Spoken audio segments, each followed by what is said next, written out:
call the meeting to order. Could I just introduce a student first? I'd like to introduce Tessa Cameron. Tessa, come on over here. This is Tessa Cameron. Tessa Cameron's going to lead us in the pledge today. Of note, Tessa is the champion at the Paul School for our spelling bee that we held a few weeks back. And she was super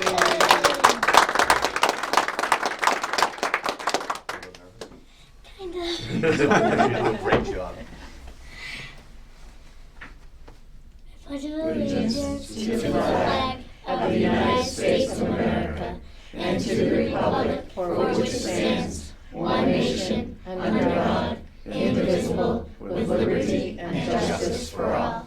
Tessa, nice job. Thank you. Thank you. Thank you. Congratulations, Tessa. Thanks, guys.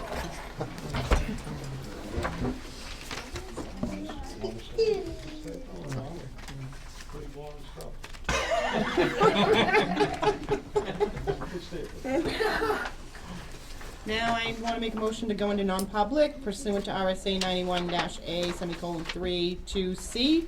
Discussion of service providers. I'll second that. Point of order, why would you go in non-public about service providers? Because that's reputation, right? Yes. Yes. Anybody? She did say part C, didn't she? Yes. C. C to, C. 3(2)(c). it's about a 3 to reputation C. of an individual? Yes. And I figured my stuff is there, she won't take my seat, I come back, it's gone. See, she told you shouldn't have moved. I know, no saying, don't waste your time. Keep moving. What is this? It's more legible to us. Sure. It actually really isn't. The way you I don't know. signed Mary's card. Have you What heard from was that? You couldn't even read it. Hmm? It didn't even say happy birthday or anything. It just scribble. It's Father's Day. Yeah.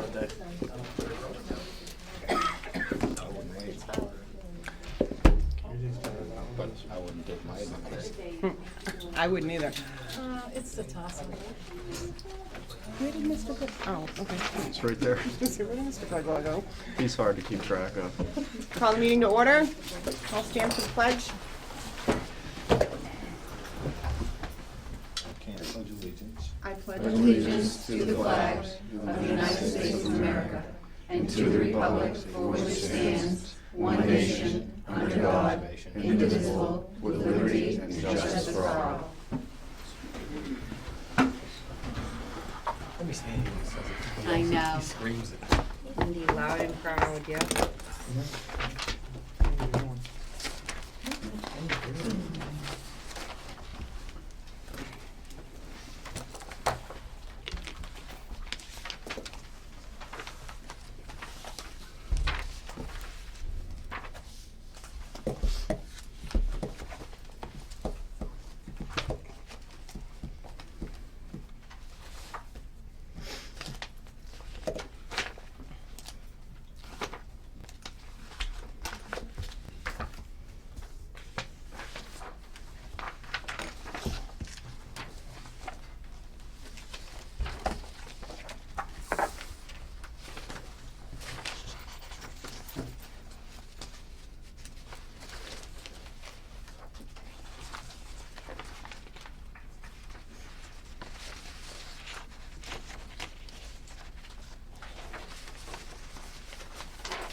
Mr. Tursi, Yes. Marion Computer Services. That's one I haven't seen before. Or I have and I didn't notice it. What's that all about? You know, Jerry? Yeah, I do. We have who does repairs on the hardware of the computers. Oh, okay. They've been, since I've been here. Okay. Yeah. I've probably seen one, I just Yeah. didn't pay any attention. Yep.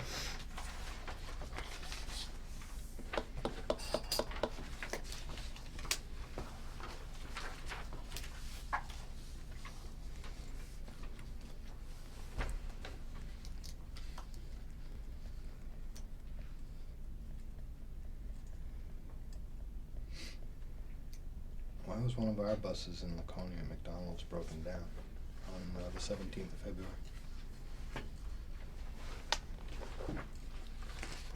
4:20 p.m. Michael. I could, you know, yeah, we have a student out of district. Okay. Yeah, who lives out of district, so. That explains that. Thank you. Sure. I assume that's why, Ralph. I don't know if the bus broke down, but I know we have a student in Laconia.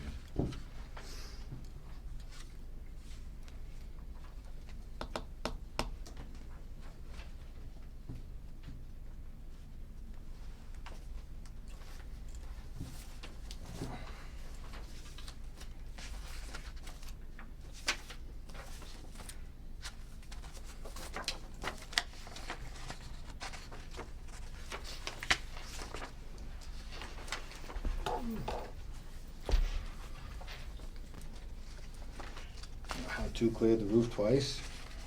'Cause I know that last time we sat down and reviewed the manifest, they had been given a check for $2,100.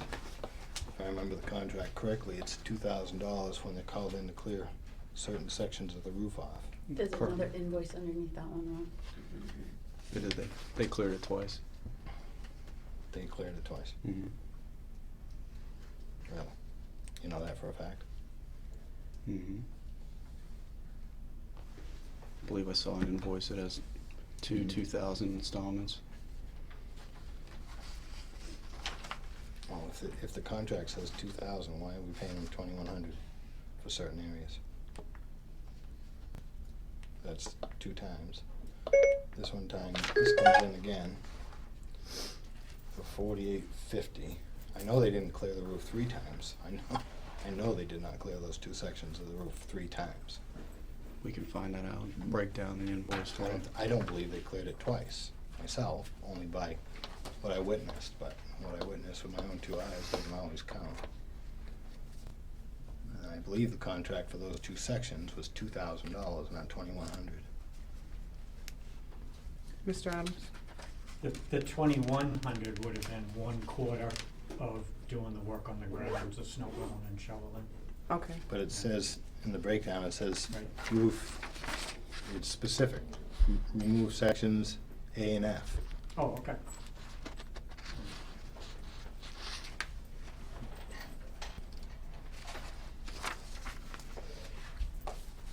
It's only a contract, I guess. It's only the taxpayers' money, I guess.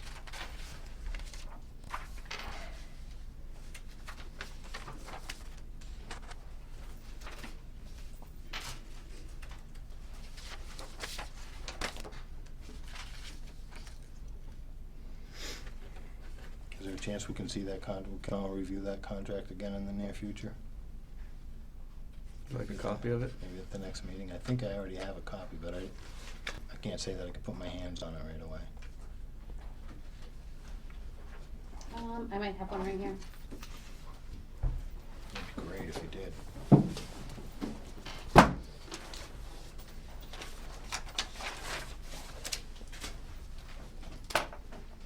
It'll take me a minute to find it. I'll see if I have it.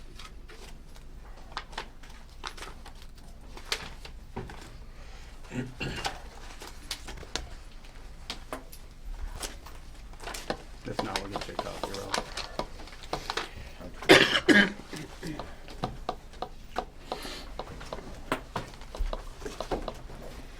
But that would be a total of 3 times, and I know it hasn't been cleaned 3 times. Is it both invoices added together, Ralph? Well, at the last manifest approval last week, I believe there was a check cut in that manifest for the same amount, $2,100, and I questioned it then. I questioned it whether or not it was each occurrence. Was that his monthly, was that like, and I'm just making, I don't have it, I know I have it in a file under how to at home, but I can touch it tonight. You don't have a copy of that downloaded, do you? No, I just have the bid result that we had. Because we had 8,400 for the season for shoveling and snow blowing. Mm-hmm. And then A and F was 2,000 per event, And if we had to do the whole roof, it was 4,000. Mhm. So these are for A and F, but they're for 2,100. So did we just automatically give them $100 bonus, or what's the deal? No, that shouldn't be, you have to check. Yeah.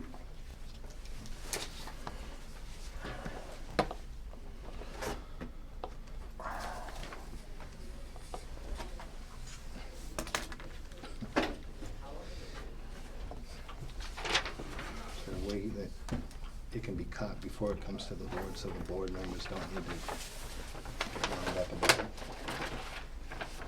We certainly need to double check that contract and see if they were overpaid, I think Mr. Bob just- Thompson. Mr. Castle has it already in his notes. Okay, $2,000, For what? enough. A and F is what? That's in the pile, It's the swimming pool. but we're paying 21, not 2. Someone got $100 bonus.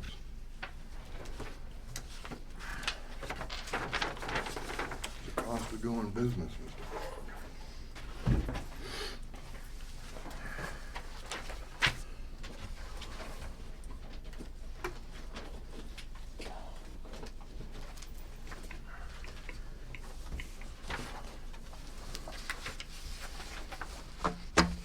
Is that mine? You still, yeah. I'm looking at the manifest right now. Oh, yeah, but you took my check with us.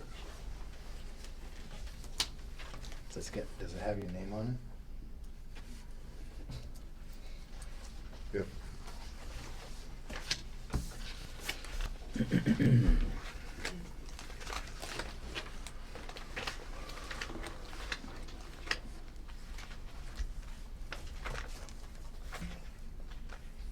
Looks like we had an audit done.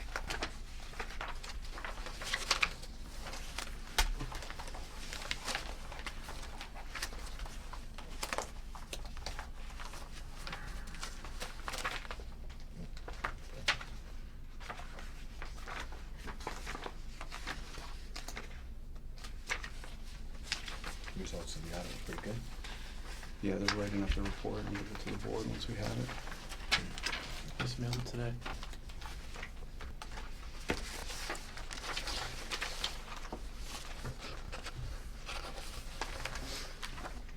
Are the buses being plugged in at night when it's cold?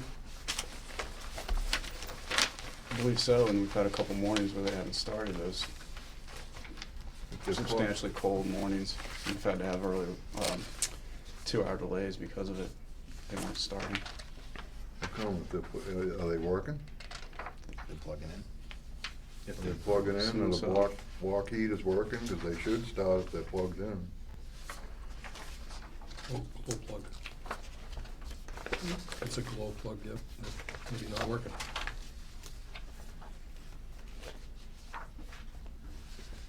And there's a record of all the ones that aren't starting. Hmm? There's probably a record, as far as the unit numbers, the ones that aren't starting, there's probably in the historical record. I'm not sure, if there is a record of that. Yeah, it should be on the invoice. Mm-hmm. What the bus is.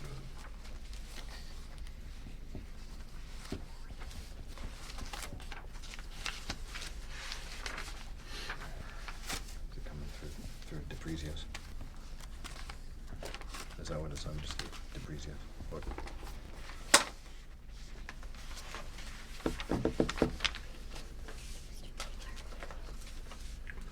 Is that what it's under? DePrezios? Mm-hmm. That's, two takes care of it. Are you looking at something there, but, Hmm? so you're looking at something there that I didn't see? Oh, yeah, if you want to share it. I ain't sharing it.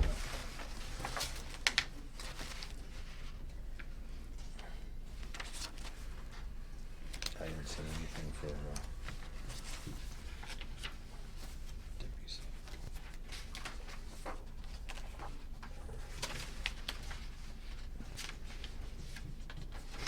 Nothing for Debbie's.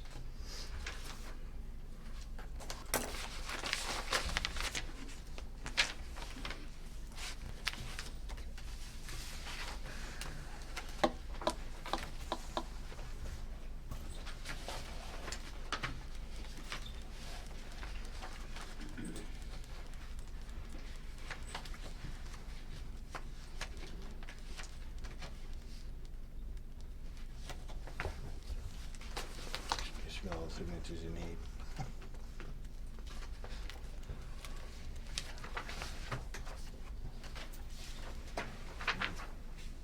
What's the bus doing in Laconia? An out-of-district student. What do you repair it?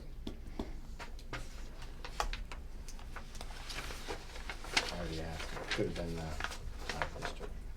So it was a Tuesday.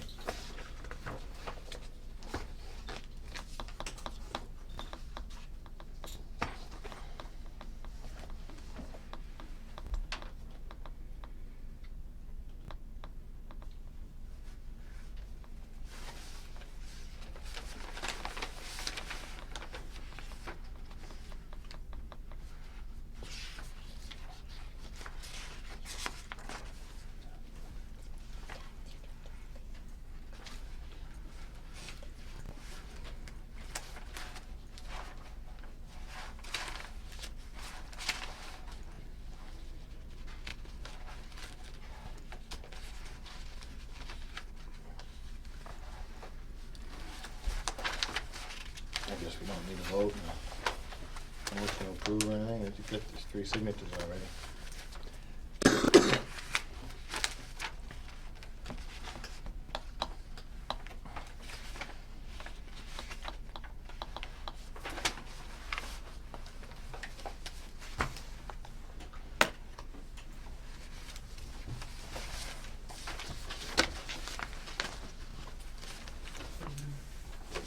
I'm waiting for Steve to finish. Actually waiting for a motion and a second and a vote, but once a use, it's already done. Just like last time, right? I guess we set a precedent with this board.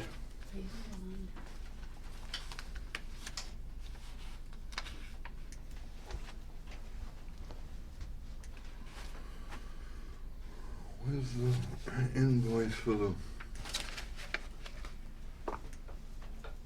Drummond Woodson attorneys at law?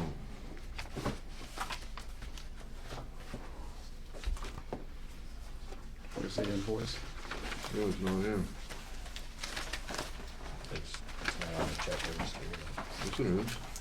Right there. Starts with a number. Unless you, did you, I kept it in order.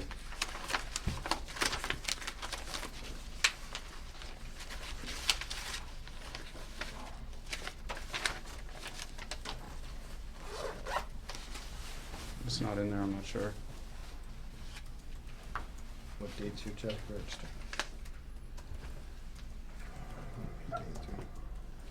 huh? Making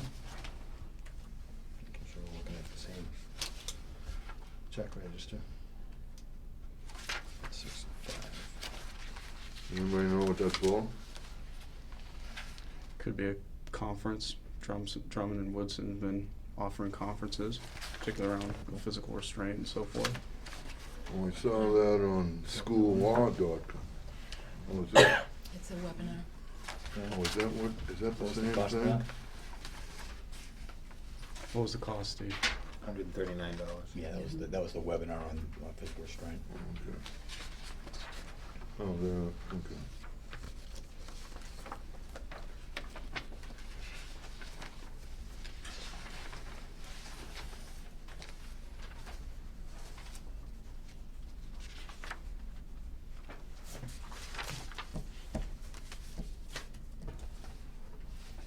What'd you say, that they've already been signed? No motion, no second, no vote, 3 signatures. Precedent's been set, Steve. That's what they did the last time. Make a motion to approve the manifest. I'll second that. All in favor? Aye. Aye. Aye. Aye. Opposed? Minutes of the last meeting. We'll start with 218. Oh, that's backwards.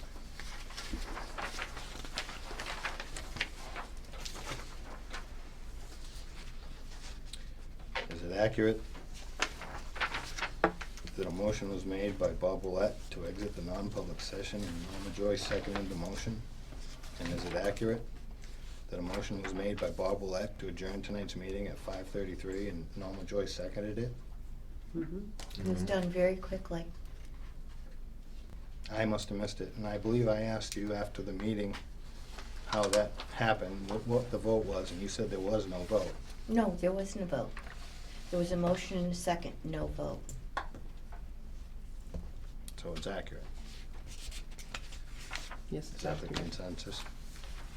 It's delusional account, but, okay. I'm not on your, but it seems like that was contrived.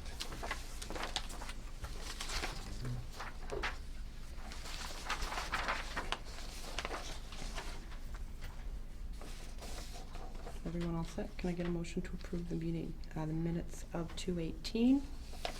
I'll make that motion. I'll second it. All in favor? Aye. Aye.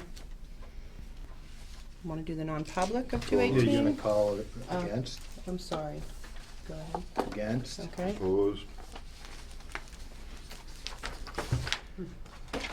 We want to do the non-public of 2:18?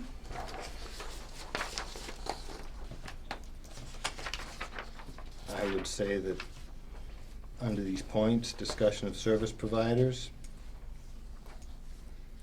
discussion of the word in policy DJE, specifically the wording when feasible, that was discussed, but I think I pointed out that the operative word to that policy is shall. And I'd like to have that, these minutes reflect that particular statement. Okay. We can add that in because I know that I used the word when, the wording when feasible, so. And I would also recall, and I believe that I suggested we take a recess, and normally you did call for a recess, and it was ignored. But I don't believe it was your idea to call for a recess. Okay. So you want that change that you did it? I would say prior to Norma Joy called for a recess, I would say That you called for one? I suggested a recess, knowing what would have been the logical solution to the problem at the time.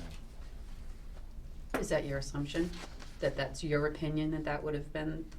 Well, that's, most boards and commissions would act in that way. Most boards and commissions in a civil setting would say, let's take a recess. And somebody would, as Norma called or repeated, let's take a recess. That would happen instead of people standing up and walking out of a room. While we're on my minutes, I have a problem. Big time. Wait a, When I was, Beth, wait a minute. Is this okay to do, Michael? It's about us, so it's. Okay, go, Beth. Beth has something to say. Let her say Go. it. when I was asked to do this position, no one asked me if I was capable of using a stenography machine or new stenography or shorthand. I've looked up, according to your Robert's Rules of Order, what should be in a minute. And technically, I put too much in. Technically, my minutes, according to Robert's Rules of Order, should only have motions and the vote on the motion. I shouldn't put all this other stuff in. So if all this other stuff is going to create problems, does the board want me to stop putting it in and just go according to Robert's Rules of Order, which are the motion and what was decided, the vote on the motion? I'd like to know, please. I think that's a good idea, Beth. I don't know what anybody else on the board would. Fine. Don't go by my thought. I think it should be consensus on the board, but what do I think? Well, because you're questioning here, Mr. Brown did before, and then gave me a paper with a list of his questions last meeting. I'm really kind of upset, and I'm hurt. And I'm really saying that if you don't like what I do, and you don't like, you want them done another way, either tell me how you want them done, or hire someone else for the position. I would like to apologize if I've hurt you by my comments, and I think that you have a solution to offer. So you want just motion and Yes. reaction? It's not up to just me, Beth. How about the board? Steve? I think there needs to be, granted, it doesn't have to be every word that is said, but I think it probably needs to be more than just motions and seconds and Well, that. you're the one that gave me a piece of paper. Which, as a board member, if I feel that something that I said at a meeting is important enough, I do retain the right to request specific things to be placed in the minutes. You may request them, but I take exception when you walked in, dropped it in front of me and walked away. Not even a hello. I was very hurt. I believe I And said I hello, quit. yeah. I believe. I sent a resignation in. Well, that wasn't my intent, Beth. I just asked if I believe I actually asked the meeting before if we could put them in and I would write And them I up did. for you. And I saw that you did, thank you. But I think it probably needs to be a little bit more than just a motion second and. the How vote. much more would you like? And Just I guess, general, what it kind of, the general topic of discussion is. Because I So think don't if put you- the points in. Because I think if you just put, what do you mean, don't put the point? The Well, meaning. like where I put bullets, and to me, those are points that are brought up and things that are brought up. You prefer me not to do that? No, that's fine. I think you do a very good job at the minutes. I don't have a problem, but I think you do a really good job with the minutes, so. And as far as Robert's rules go, our policy says that we generally go by Robert's rules. We don't adhere to Robert's rules, but Well, the only reason I went to Robert's Rules is I remember months ago in a meeting, you had brought it up and brought up the book. And it was like, okay, and I know no, at it's other right. meetings it's gone strictly. Right, but our policy actually says we generally try to. We don't, to adhere to Robert's rules, I mean, you would probably be here till 2, or we'd all be here till probably like 2 o'clock in the morning. Because, once you can't talk, if you talk once on a subject, you're not allowed to talk again until it gets real burdensome. Robert's rules can get real burdensome. So, that's why probably the policy says generally. Bob? My opinion on these, I think they cut down pretty good. We kind of need bullets to know what we actually talked about, to go over. So that's my opinion. Bonnie? In my opinion, you take great minutes. They're very efficient. I like the fact that you put the bullets in, and I understand that we can ask for 1 or 2 things to be put in or whatever, but I think that it's good for the public to know what we're talking about, what issues we've struck on, and for future board members coming on, if they need to go back and research things, they're not gonna know a lot of detail unless we put bullets in. Okay. I think you do a very good job. Well, that's not why I brought this up. I understand I'm that, not but looking I'm for saying that kudos you or are a very anything. good minute taker. But- And to not, if I've ever done anything to offend you, that definitely was not my intention. No, it was just basically the piece of paper being dropped. That really, Mm-hmm. I think the minutes that you're taking are fine, Beth. okay. I think they're fine. Yes, Rob? Okay, I'm sorry, go ahead then. Well, I stand in the minority again. That's all right. Is there a difference between how in-depth our non-public minutes are as opposed to the public minutes? Does the board feel as though there should be any difference at all? Because, I do like the way you do them, but I do like your idea too. Bonnie? In this situation about February 18th, if she made them detailed, we have board members that would be thoroughly embarrassed. And if you'd like to have those things added, I don't have a problem with it, but other board members might. I have them in my private notes, I do but too. I just didn't feel it should be part of this. It was just, I just wanted to do this as cut and dry on the non-public as I possibly could. So my question wasn't really answered. I'm asking the board, is there a difference between what we need for detail in non-public minutes as opposed to public minutes? That was my question. Yeah, I think you probably, the non-public, you probably, you know, make it less information. That way you don't have to keep, you'd have to probably seal every non-public then. Mhm. So non-public would probably be better if they were less detailed. You don't have to worry about sealing all the non-public minutes. Good, because I don't know how to do that. Madam Chair, Yes, I'd recommend that we keep the minutes the way they are, because I think they're great. I agree with you. Okay, and I don't mind adding stuff. That doesn't bother me. It was just all right, sorry, go ahead. I make a motion to approve the non-public minutes of Wednesday, the 18th, We did that. not non-public No, you yet. did We didn't do public. non-public yet. Oh, okay, I'm sorry. With or without the amendments, Barb? It's with Ralph's amendment of shall. Yep.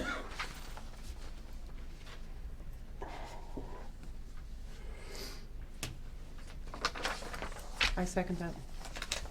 All in favor? Aye. Aye. Aye. Any other discussion? No? Because then I'll have to vote against it. All opposed? Opposed?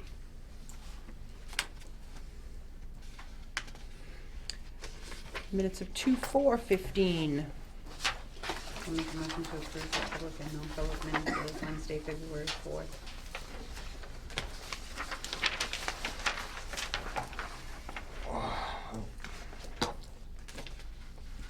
Front page of public minutes, February 4th. Towards the bottom, under second request, first bullet. $6,205 from parking lot trust fund. It should read, to be accurate, $6,000 for the removal of trees, $205 for telephone pole and wires. I'm sorry, Ralph, where are you? That is correct. Page 3 of the packet. And front page of the public session minutes, Okay, under, near the bottom, where Yeah. it says second request. Just the breakdown. You know, Okay. The overall amount was correct from parking lot trust fund. okay, The breakdown was $6,000 for the removal of trees. $205 was for the telephone pole and wires. That's an accurate reflection Okay. of the expenditures. I don't know if, Actually, does that second one down from that explain that? Yeah, it does say that. That maybe, well, it does say it, but, you know, if you don't read that far, if you're just reviewing the minutes and you're not reading that far, you want your minutes to be accurate. mm-hmm, It's in there. It's in there, he's put in his. But it wasn't $205 for the removal of trees. And it wasn't $6,000 for the parking lot. So it's not accurate. But I'm not picking on you, Beth. no, I'm just trying it to. should be fixed. I agree with you. A lot of things should be fixed.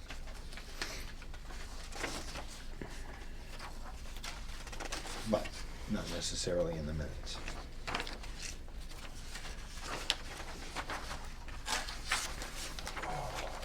I'll second Bonnie's motion with the amendments, if that was her motion, on the public minutes for February 4th. that goes with public and non-public. Yeah, it was public and non-public. And it wouldn't have been as amended, so. Well, I guess your motion failed without a second. Yep.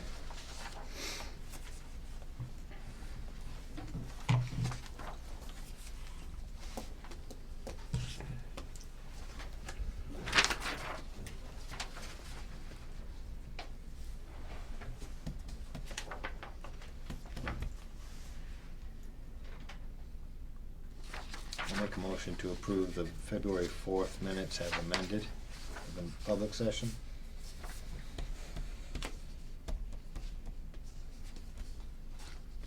Second. All in favor? Aye. Aye. Aye. You wanna do non-public now?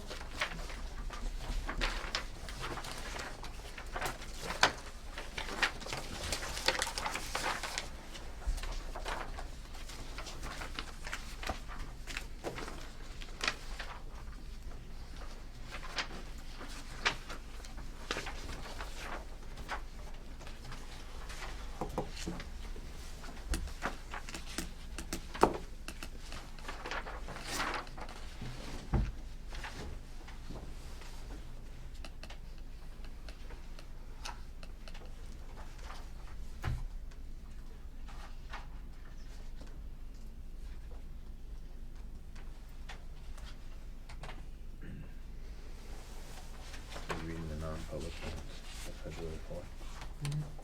I'll make a motion to approve the non-public minutes of February 4th as written. I'll second it. All in favor? Aye. Aye. Public minutes of January 21st.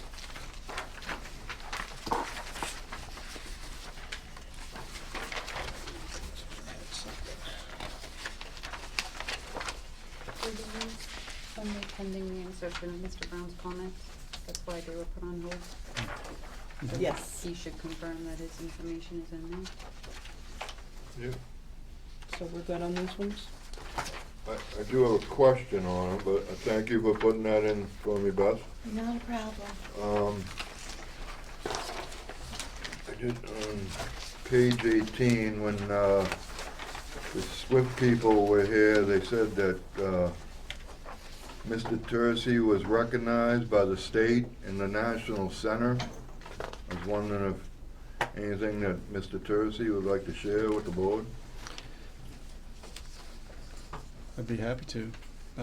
It was recognized for the beginning of the visioning work that I started last spring, getting community input to develop a vision for the district. That's not necessarily done in that manner. It's usually done with a committee that works on a vision statement, and then that vision statement becomes the vision of the district. And my intent was to get input from the entire community to develop a community vision around the school district, and that's being recognized as a way that it should be done. Can we get that vision statement? It hasn't been developed yet. I've only had one forum, particularly because last spring it seemed like there was an issue with me having that type of forum and developing a vision statement. So I'm looking forward to moving back out into the community this spring to hear from the community. So it has not been developed at this point. I have the one forum feedback that you were at, Mr. Brown. I believe Mr. Fogg was there as well. And we have comments regarding that question around the vision from the entire Paul School staff, including bus drivers, custodians. So I need to get back out in the community to develop that vision as a community vision. So if it's not, if it hasn't been produced yet, what are they? It's the process, Mr. Brown, that is being appreciated, because I'm looking to get everyone's, well, as many people that will provide me feedback as possible, so that people can own a vision compared to just a committee putting it together and letting it sit on a shelf.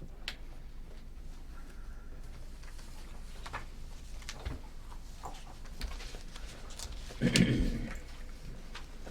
make a motion to approve the minutes of Wednesday, January 21st, 2015. I'll second it. All in favor? Aye. Aye. Aye. Public comment?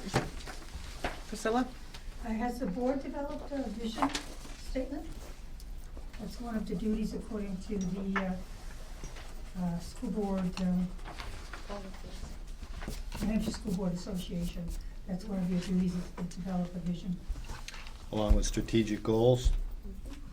I think the last one I saw was developed around 2009. Well, each board is supposed to have a vision, so I just wondered how that was going to dovetail with Mr. Tracy's community vision. Or is these gonna be two separate visions? That's a good question. And we'll have to get back to you on that one. Okay. I do have a question though. Okay. At the last regular scheduled board meeting, I had asked before you went into non-public, why you were going into non-public. And I got a response that it was reputation. And looking at your minutes of the 4th, there was bills on last meeting's manifest. We were discussing bills and troubleshooting electrical problems. And this isn't a individual discussion on it with an individual. So I'm wondering how you're making this a non-public issue.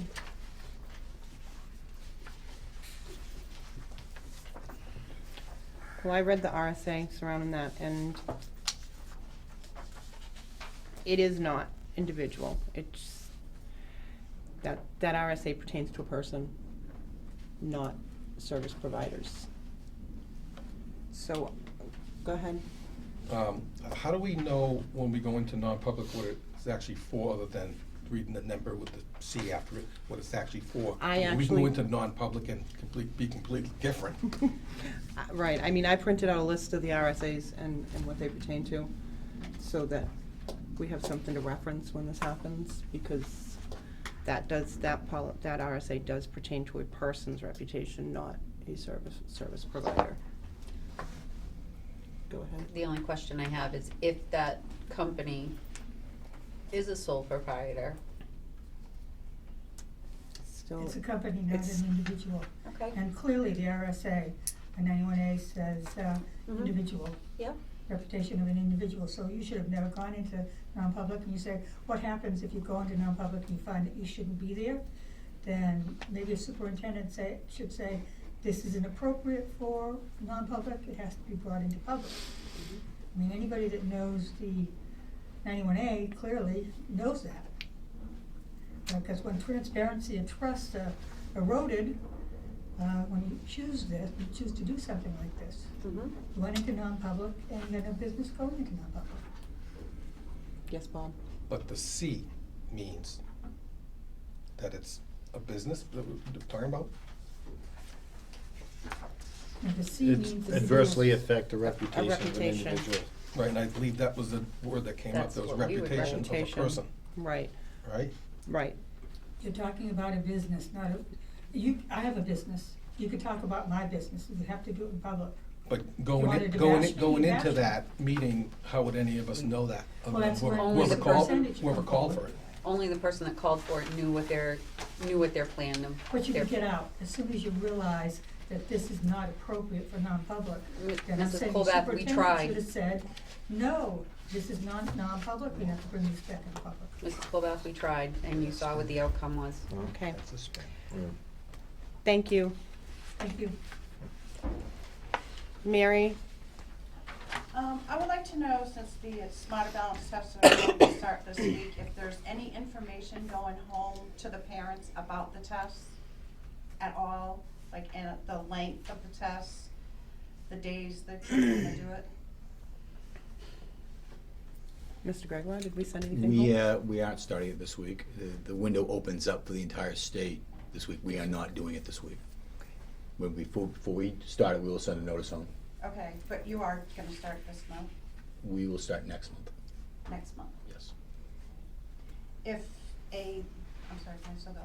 Yes. If a parent chooses to refuse to allow their child to take the test, will there be alternative education activities for the students? I'm sure. Mr. Teresi? There'll be a letter going home to parents about that. Okay. All the information will be in the letter that's Okay. going home, Mary. Is Thank this a you. board-generated letter? Hasn't been. Will it be? We can take a look at that letter. Thank you. Mr. Teresi? Sure. question. Jerry, you said it's starting next month? I thought it was starting March 16th. The entire window for the state opens up, but we have a 12-week window, and we're not starting as soon as the window opens up. Do we have a date in mind? Yes. What date would that be? I think it's April 8th, I believe, but April 8th, it's gonna start? for us, yes. We don't need the entire 12 weeks to complete the test. No, it was 16 weeks. It's 12, I believe.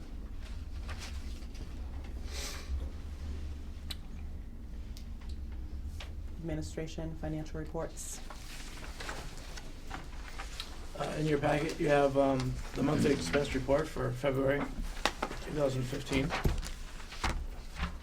Any questions on that?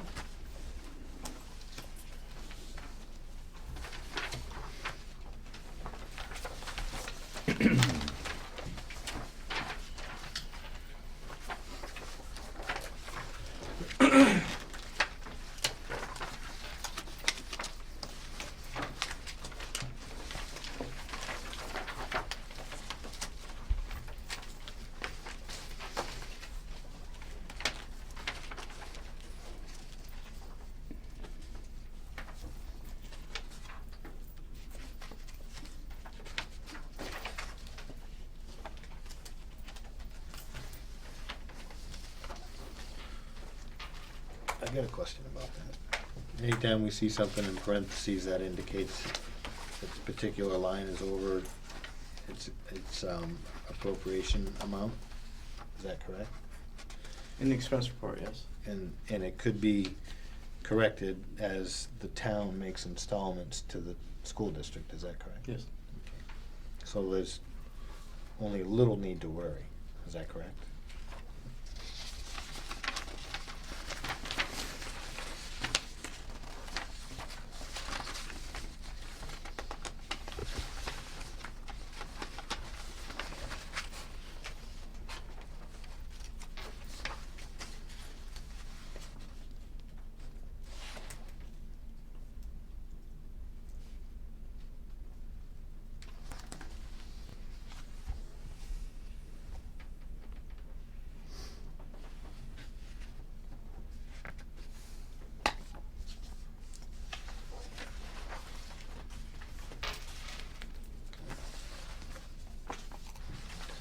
So if I'd like to just point out line, for the purpose of asking a question. Go ahead. In transportation, 2710, page 7 of 9, under the expense report, page 28 of the packet. 2710, 51200, -1, dash all those zeros. In parentheses, that's just gonna, that must mean that, well, I hate to assume anything, but that would, payroll's taken out, and we're still hoping that the installment from the town covers that expense. That is from the Milton's portion. They haven't reimbursed you yet. Oh, that's nice. Okay, thank you.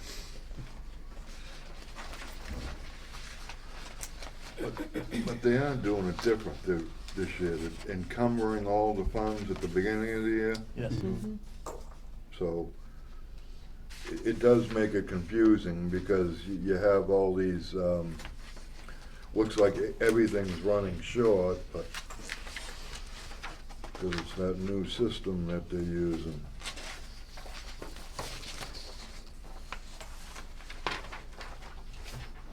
And you got an idea that that's the best way to operate. Yeah, what you want to do is you want to encumber all of your uncontrollable costs at the beginning of the year, which gives you an idea of what your bottom line is that you can control.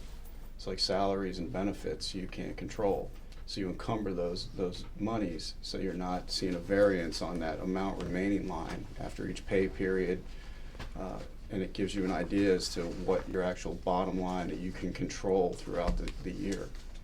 So it gives you a more accurate prediction of what your monies are throughout the year, because you've encumbered your uncontrollable costs, like contracts and so forth.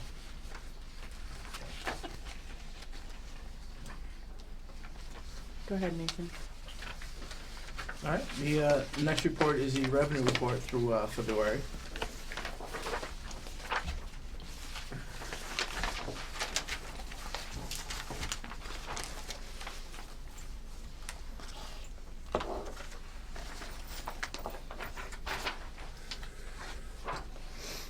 And these, on this particular page, the parentheses are a good thing?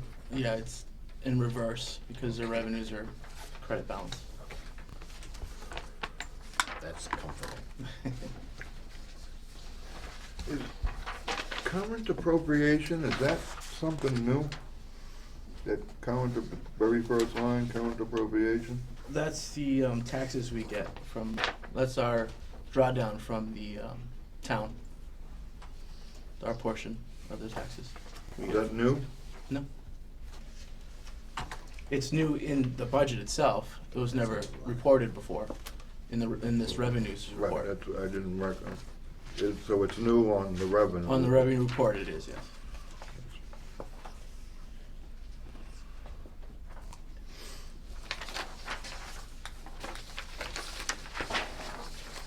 Go ahead, Nathan.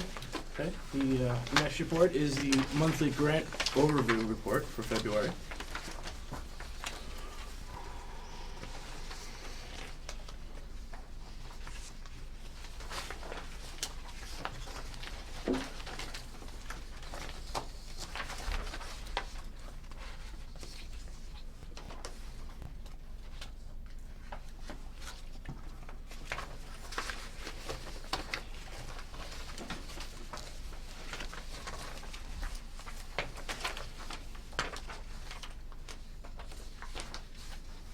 This actually includes what would have happened on the 18th as well, right? That when they,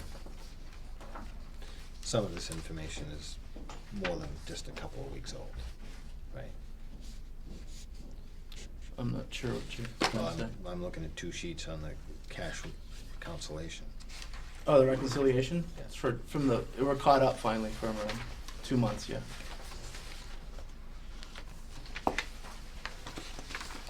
But we would have seen some of it on the 18th. Right? I mean, some of this information wasn't, The 18th wasn't a financial meeting, so you wouldn't have seen it. thank you. Go ahead. Okay, and then next is the cash reconciliation for December and for January.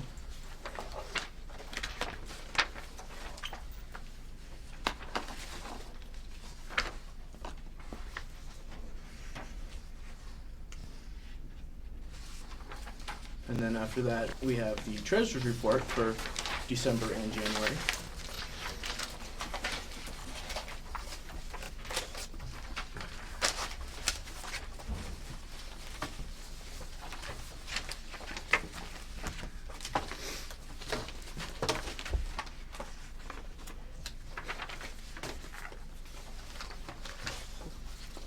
And then next is the cafe services financial statement through January 31st.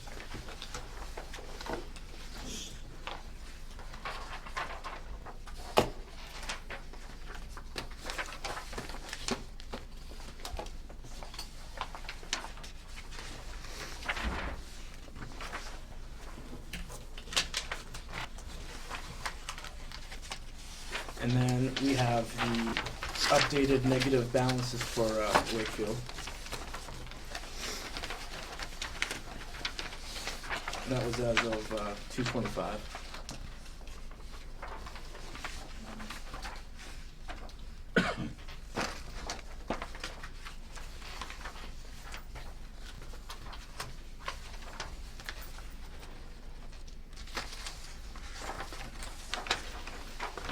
So, just a question on that, if that grand total on page 3, if that was 0, if there was nothing owed, this number on page 47 of the packet, that bottom number would be in the black, is that correct?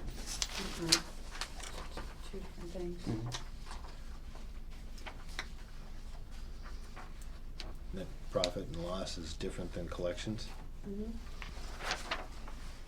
They still count the loss, the negative balances as a sale. So it's included in that top number for sales.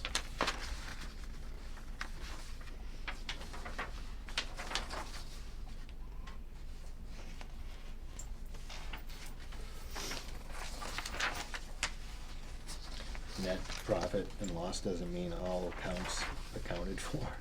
That's what the sales have. The sales have this number included in it.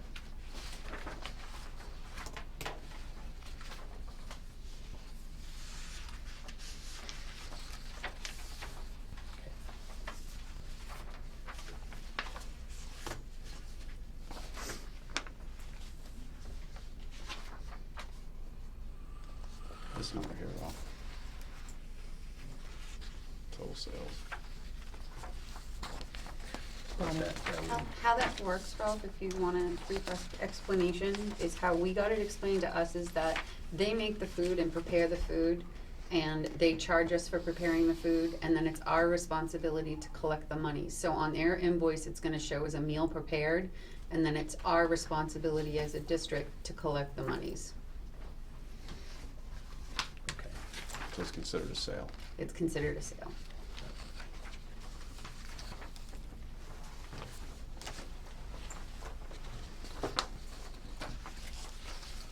Thank you. I still always look at the bottom line saying net profit and loss. All right, everybody else set with Nate? Actually, are they sending out notices when they're supposed to? What is it, after $10? Emails. Emails. 3 meals. Well, are notices being sent out, or? We were asked to hold off on that until we can go over the policy tonight.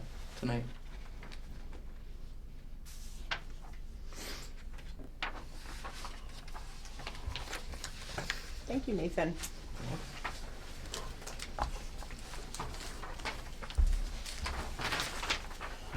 Okay, new business, cafe services letter and policy, EFA, meal policy for review. Gonna skip 7 on the. Oh, I agenda. did skip 7, I'm sorry. School administrative unit, 64 enrollment. I have your current enrollment figures in your packet. You can see that Paul School's at 428, Spalding's at 178, Kingswood's at 20, and Lakeside's 1, for a total of 627 students. And you can also see the numbers of missing residency forms. And Mr. Robinson has been going out and banging on doors and hasn't been getting documentation. So we're still missing those residency forms at both the Paul School as well as Spalding. Yes, Ralph? So,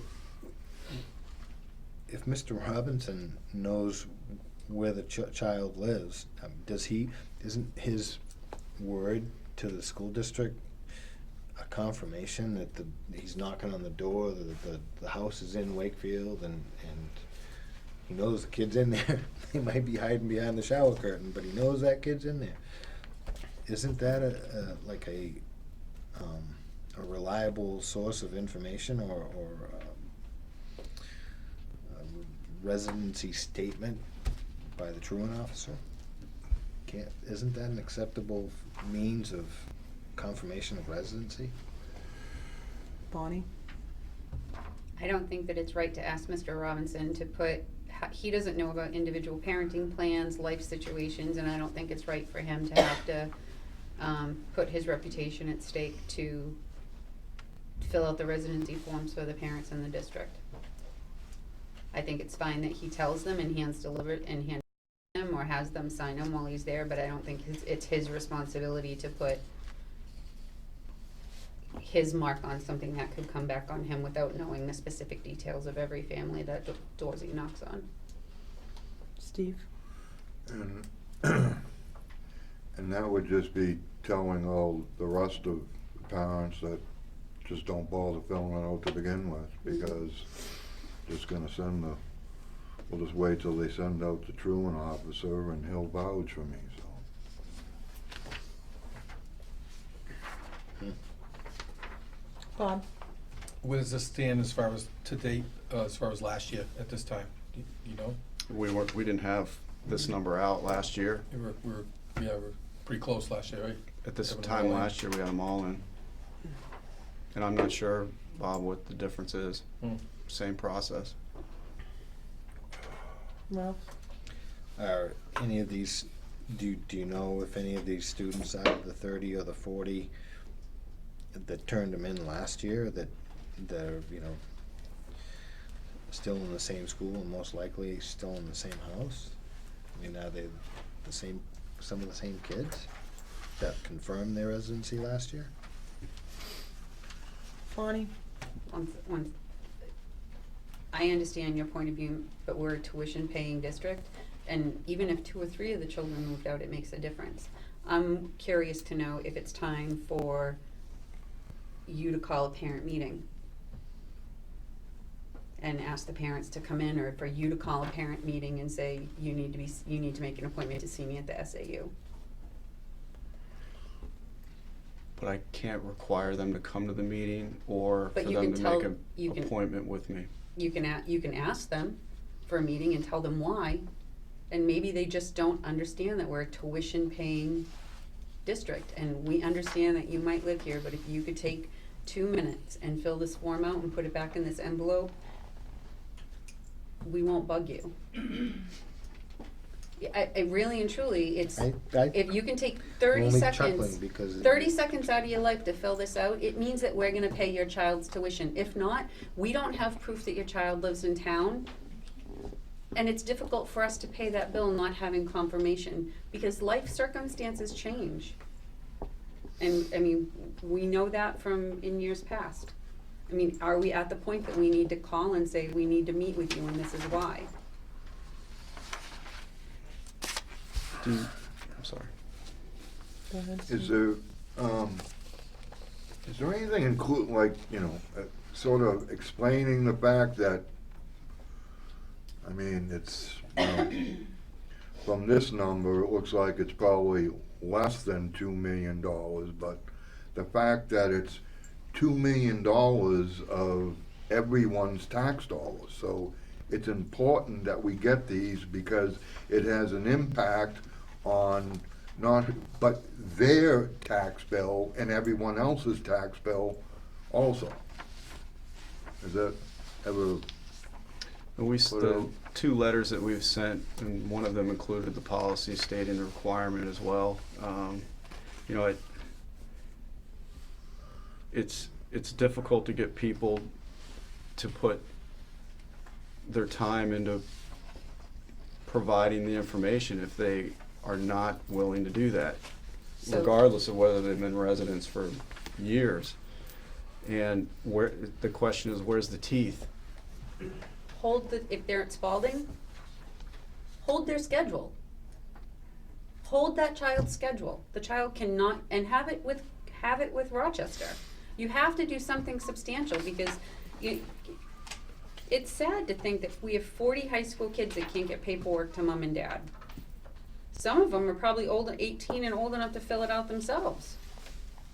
But it's what can you do if they know, if it goes home June 1st, and they know that they have to either drop it off at the rec, where the truant officer is, drop it off at the rec, Hall School, or mail it to us.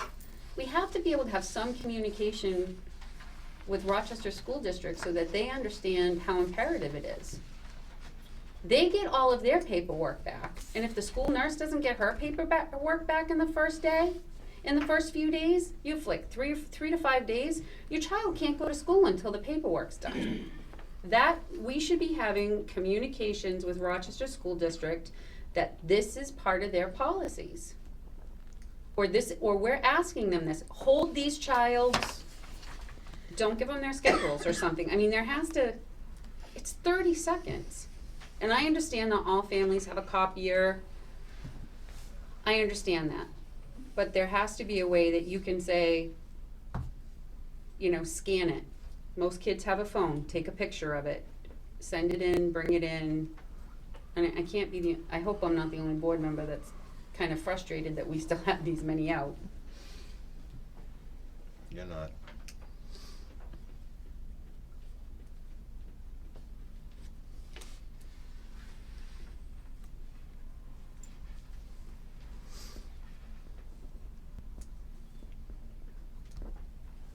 We all good on this one? Oh, we don't have any outcome yet. No, we don't. So what course of action are we asking them to take? I'll contact Superintendent Hopkins and see how we can work out something that puts some teeth into it, maybe not for this year, but the beginning of next year. The issue is, every school is required to educate a student that shows up at their door. Particularly if they're claiming that they're a Wakefield resident, we can't say, if you don't have a proof of residency, we're not gonna educate you. But if they can do it for their health forms, then why can't we have teeth to make that part of the process? Or there has to be something. Make it part of the health form. Yeah. Add to it. I don't, there has to be something, and that's great for next year, but what's our next step for this year? There's still 70 out. They did that when my kids were in Spalding. The school called me. I was one of the bad parents. For the residency form? Yeah, and Rochester called me and said, if you don't get that form back here within the next 3 days, your kid doesn't come back to this school. And I got it in. Yeah, and I when my kids got it in. went, That's what they did. They, and if you know. not, Harriet called. And if Harriet called, you were in big trouble. Yeah. That was the beginning of the school year. That was the beginning of the You school know. year, and they gave them like a week or I'm so, and looking then at the Mrs. school would Wilson. just call and She's say, you know shaking her what? head, too. If you don't have it in, your kid's not coming back to school. Mm-hmm. And I mean, that's what they need to do, because knocking on doors isn't working, and you can't make a parent. You're right. You can't make a parent come to a meeting. Mhm. So can you maybe put your heads together and figure out what's gonna be the best thing to do and maybe bring it back to us at the next meeting? That would be what I would ask. I don't know how everybody else feels about it. That's the way we should go, and see what we can get from the superintendent and the principal down there to see what they suggest we do.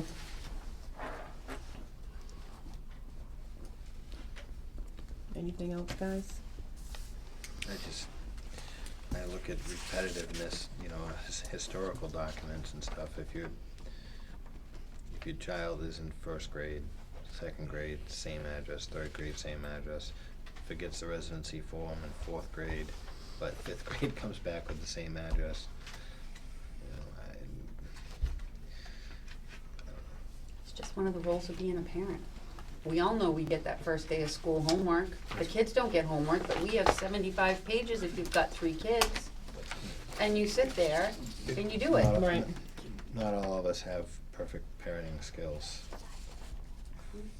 I mean, that's probably one of the bigger problems with our society. That's too bad. See, But it represents a lot of money, right. Mm-hmm. a huge amount of money, which is burdened by everyone who pays taxes in this town, so. See what I can do. Thank you. Okay, number 8, new business. Cafe services, letter and policy. EFA, meal policy for review. Bonnie?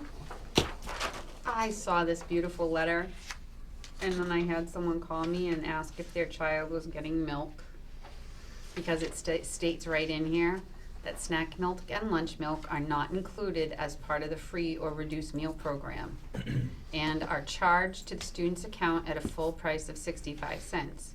Snack milk and lunch milk cannot be charged to an account with a negative balance, and that all payments, even though designated for snack milk, will be applied to a negative account.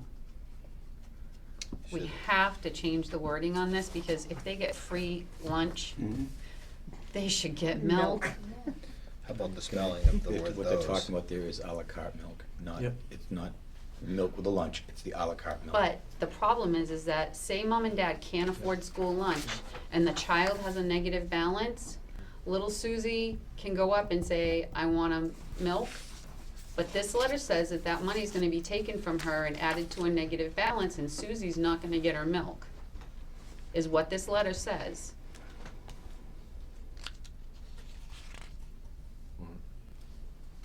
And that's not okay. I'm just commenting on the à la carte milk. Okay, a la carte milk is, in my point of view, is like when my child goes up and he gets the milk with his lunch and then takes 3 more.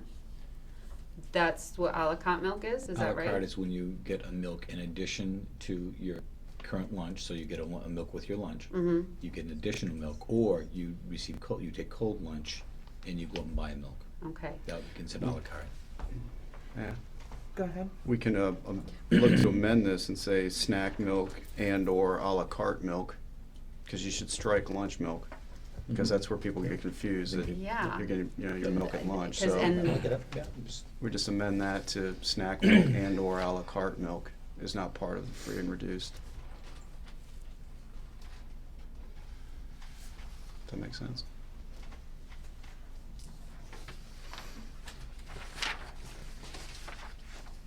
Mhm.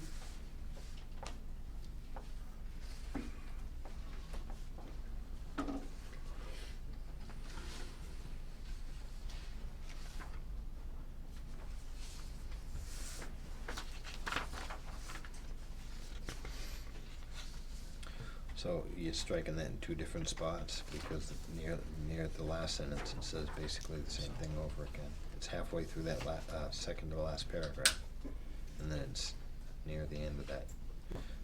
So Snack milk and Snack lunch milk milk cannot be charged. are not included as part of the free or reduced program and are charged to the student's account. Snack milk and lunch milk cannot be charged to an account with a negative balance.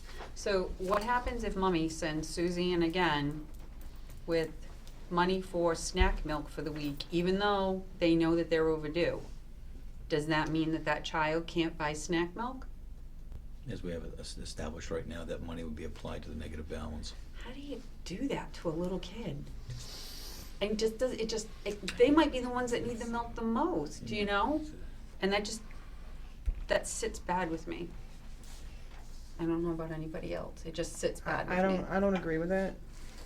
I mean, I understand they have a balance and you have to pay your balance, obviously, but if you're sending your child in and they have the money for the milk, I understand they have to pay their bill, but to take a child's money and say, nope, you can't have it, these kids don't understand. So are you gonna get into this discussion about, Mommy didn't pay your bill this month and this is gonna go to your bill so you don't get any milk, but thank you very much for the $10? Are you gonna do that? I mean, doesn't seem fair.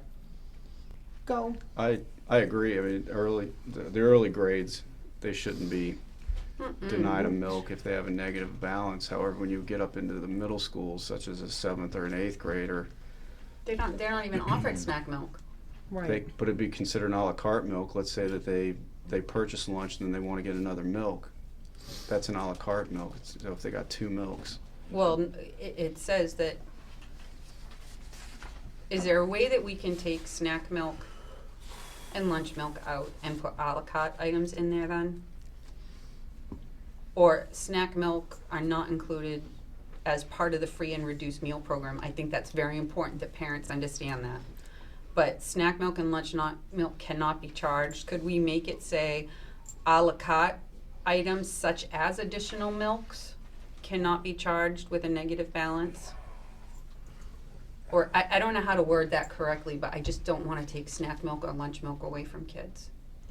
Extras, yes, like if they're getting one and want more, then I would say yes, but at least the one. Steve? My bad. Lunch No. milk is not part of free and reduced? Yes, Yes. that's why It why is. it's It is. confusing. It That's is. why It is, I we should mean- have lunch milk out of there. Mm-hmm. But it is it's in there twice, Mm-hmm. so it should be removed, because I would think that milk would be part of a lunch.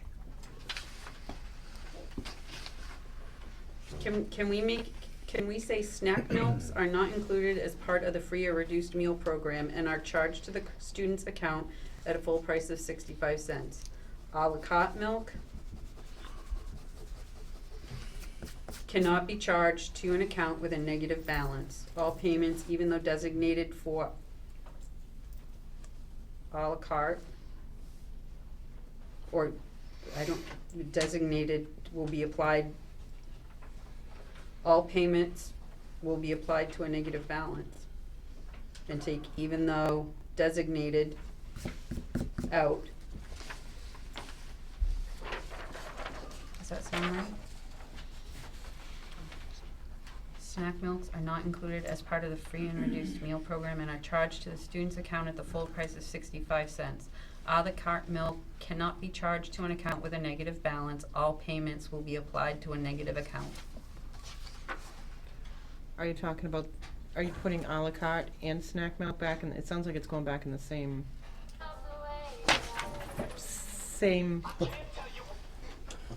you're doing à la carte separate.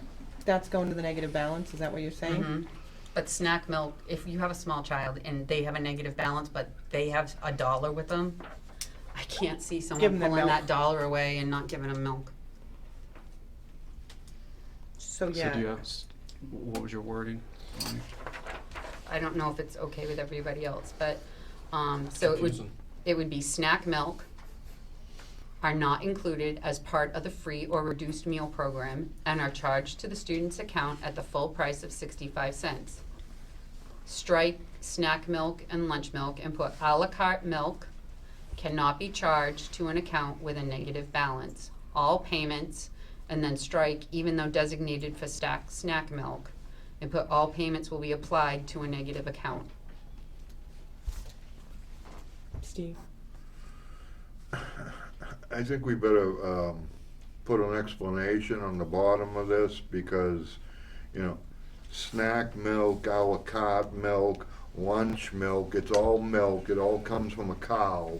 People are gonna be really confused at what the difference is between, you know, do they have à la carte cows and snack cows and then, you know, it's all Well, milk from a cow. You could put extra milk and then in quotations, à la carte milk. I think people not gonna know what à la carte milk and snack milk are. It's, people look at milk as milk, it all comes from a cow. Okay. So I think either, you know, put an explanation or get rid of snack and à la carte milk and extra milk or something. There needs to be, because people aren't gonna understand what snack and à la carte milk are. How about additional milk other than the one provided at lunch? Additional would be better than à la carte snack, I think.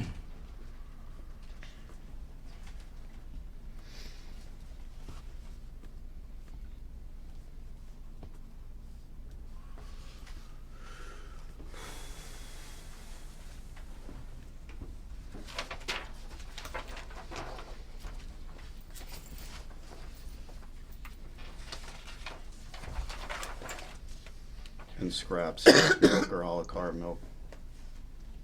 So people don't have to look for a definition of what those are.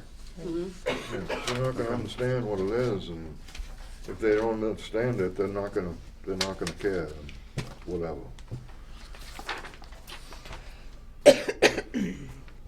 Okay, do we have to, we don't have to make a motion or anything on that, we just have to have them No. amend it. It should Yeah. get changed and then come back to us, I would think, so we could see the final form. Right. Right. Can we have that at the next meeting? Mm-hmm. Because that's gonna pertain to this balance right here. Right, What do we call that? that's on the policy though, right? Yep. Okay. Is your shorthand getting longhand, Beth? Cramp. All right, do we wanna move on to the meal policy now, EFA?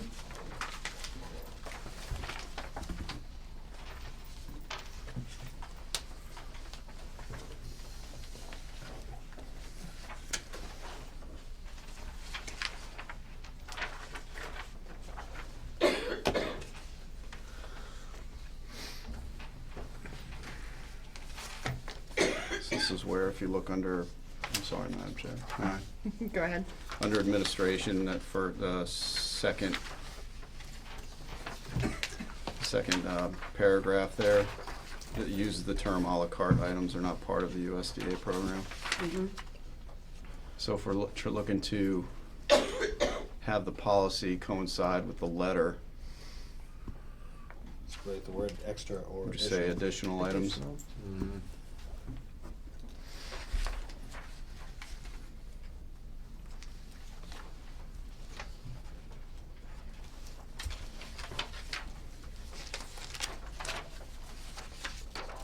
Unless you don't interpret that as math note.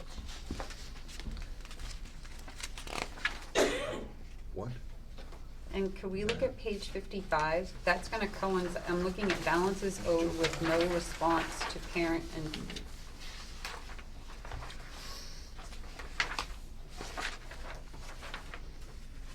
Which means you're gonna have to change the first line on the next page too, Michael. Once the child reaches the maximum meal charge, no à la carte items will be sold to the child. No Should be additional. Okay, Bonnie. I'm looking at, the negative school, the balances that we have of $3,317. And I'm looking at the balances owed with no response by parent or guardian. We have some parents that owe like $176 or some crazy amount. And it's like a delay in issuance of report cards, transfer cards, or class assignments. Prohibit participation in a student in a program. Have we done any of these? I have not. Is this one of those things, again, I mean, I know it's a very uncomfortable situation, but it makes me wonder if like some of these high parents, if they have more than one child, are they $400, $500, $600? There are several, there are families in here with 4 or 5 children. And I asked at a few meetings ago, how many were repeat parents from last year, and there were 7? 8. 8 of these families are repeat, they didn't pay their lunch bills last year. So that means that the taxpayers Yep. are paying that additional money, so it's at a point that these parents should be called in very gently and you know, or slide them a free and reduced lunch, or explain to them that they're responsible, that it's not, All it's, 3 have happened, really? yes, Did it work? to some degree. Well, I like that. And then, so, can you hold report cards? Is that It's in legal? our policy, but it says, it also talks about unless prohibited by law. So I don't- Is it against the law to hold a report card? Not that I know of. If they owe $800 or $900, $100. even $100, wow, You could. is that right? Is that right? Is that punishing the child? To a point, it is, but it maybe mom and dad would realize how serious the situation is. You might, you might have a student that is looking forward to seeing their report card, and the parent might not even want to see it or ask to see it. That stinks. It does, I unfortunately. thought it would be reversed. Parents want to see the student doesn't care. Depends. Right. Same thing with our student programs, our after-school programs, that may be more valuable. We have transportation for them. Mm-hmm. It's a tough thing.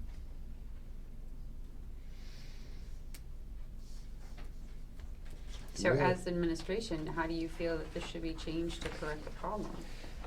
Well, I may have missed, I was reading ahead, on page 54, under administration. Just one thing I wanted to address was, the very last sentence is notices of low deficit balance will be sent to parent guardians prior to the meeting the account cap. We can't meet that, we cannot meet that part of the policy. It's because the account cap is 3 meals. So if on Monday they come in and they're out by 3, we just can't send it out before we address it. I just think that that's just part of the policy we really can't reasonably meet. Before they meet the account cap, because the account cap's only 3 meals. So it's tough to get a letter out to them prior to that.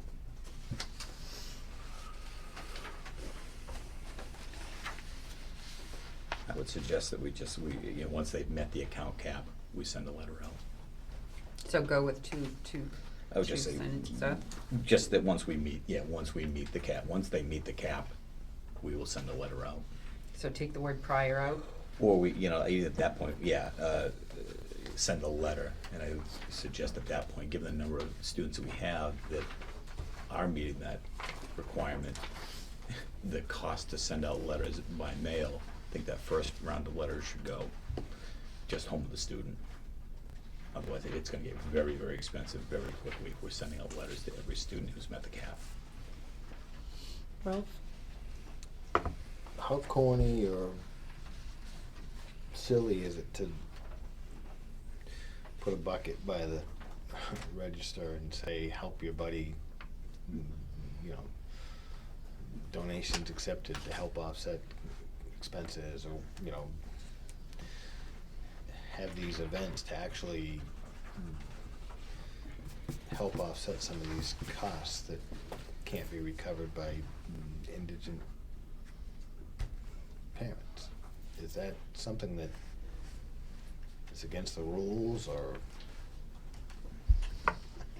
I don't, but like, say you gave Liza, say you gave her a $20 bill, and she bought lunch and had $5 left over. I would hope she'd give it. But knowing these parents, some of these parents can afford to pay, they're just not doing it. Do you know what I mean? I absolutely know. And then maybe the following week, But you know, I wouldn't have the $5 to give to Hayden, and I'd be like, dude, I gave you $20 last week for lunch for the whole week. maybe the child feels good donating. I know, but are we wrong asking a child when it should be a parent thing? We could ask, I mean, there's plenty of opportunities to set a bucket out there in front of parents too. I mean, there's many opportunities in this town. Mr. Tercey? I understand the purpose. However, I don't recommend that we have cash in a bucket in the school for accountability pieces. Particularly, you know, any cash that comes through the school is deposited immediately. So who would maintain that cash? Who keeps track of that cash? And who reports that cash?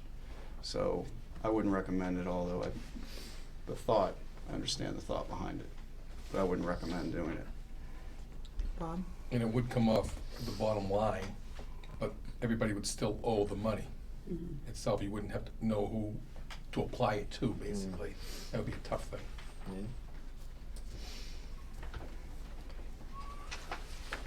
So what are we striking that last sentence that Jerry was talking about? 54. I have a recommendation on the wording that Jerry was referring to. Is notices of low or deficient balances will be sent to parents, guardians once a balance meets the account cap during the school year. So once a balance meets the account cap during the school year. So strike prior to, add once a balance, Okay. and then it'll go out instead of prior. Once they meet that cap, it'll go out. Bonnie? And I'm looking again on page 55, 1, 2, 3, 4, 5, 6, the sixth paragraph down. At the 1st of May, the food service program must begin to close books for the school year. As a result, the point of sale system will be blocked from accepting deficit account balances, including account cap limits. So this is saying that as of May, we can't accept any outstanding balances. That's ridiculous. Because if they can't pay until the very last day of school, we should be able to accept those monies.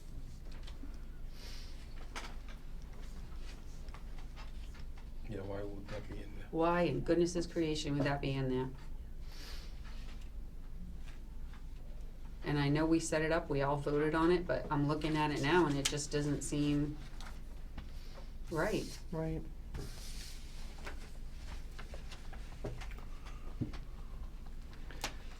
That's not a question that we could answer. That's because how they would do their books.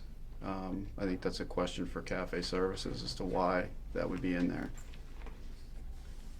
This policy doesn't come from Cafe No, Services. we did it. We did I it. understand, but it's a matter of, it's referring to the food service program. Okay, so So it's a question that we should ask can you confirm that and bring it back as to the whether next this is meeting? necessary or not. Logical. Mhm.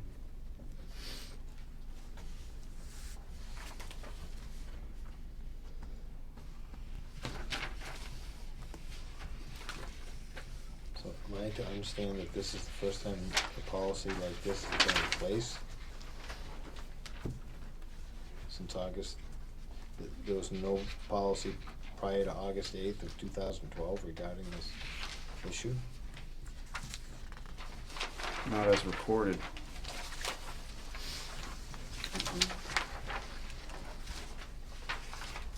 So we can't look at a historical account of anything. Well, that tends to be the historical account, Ralph, on our policies, so. I understand. So then, I guess we won't look back into a bunch of minutes and see how we got there. I read that differently. How do you read it, Nathan? I read it as they don't accept payments, that nobody can charge at that point in May. That's how I'm reading it. But that's ridiculous, because you have kids that need to put, what happens if it's week before school and they've never missed a meal? They're not gonna let the kid eat? Okay. That's ridiculous. You're looking at the words accepting deficit account balances, is that what you mean, like continue to charge after that point? Yeah, yeah. So do those children not eat?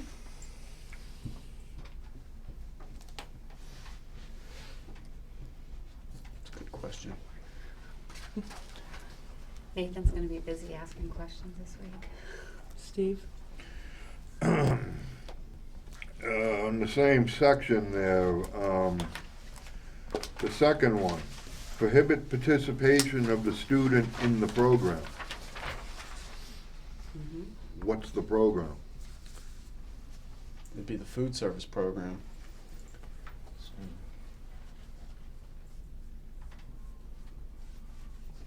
I think Well, you can't do that, you can't, I think but I you took- can't do Can't that. even go to right? lunch. You can't refuse a kid from receiving lunch. That's illegal, if I'm not correct, is that, if a kid goes up to the lunch line, you have to give him a lunch, whether they owe $1 million or $10 million. You are not allowed by law to deny any child a lunch. Isn't that correct? I don't know if there's a law behind it, Steve, however, I think there is. I think there I do is. feel that kids should eat, so I think I took that, kids should eat. Go ahead, Bonnie. I think I took that as like programs like extracurricular activities. I think it's just not worded properly. I think it's in line with not receiving, they can't get their report cards, they can't participate in after-school programs, whether the after-school program, the athletic programs, or things of that nature. Well, I think I we think need to that's what that means. clarify what the program is, and I don't, and if the intent of that is that they can't get a lunch, I could be wrong, but I believe it is illegal to deny any child a lunch. I think that was your intention when you wrote the policy, that we weren't gonna be denying children lunch. That's why I think that's in error. Mr. Tercey. We can strike the and put co-curricular, Mm-hmm. co-curricular programs.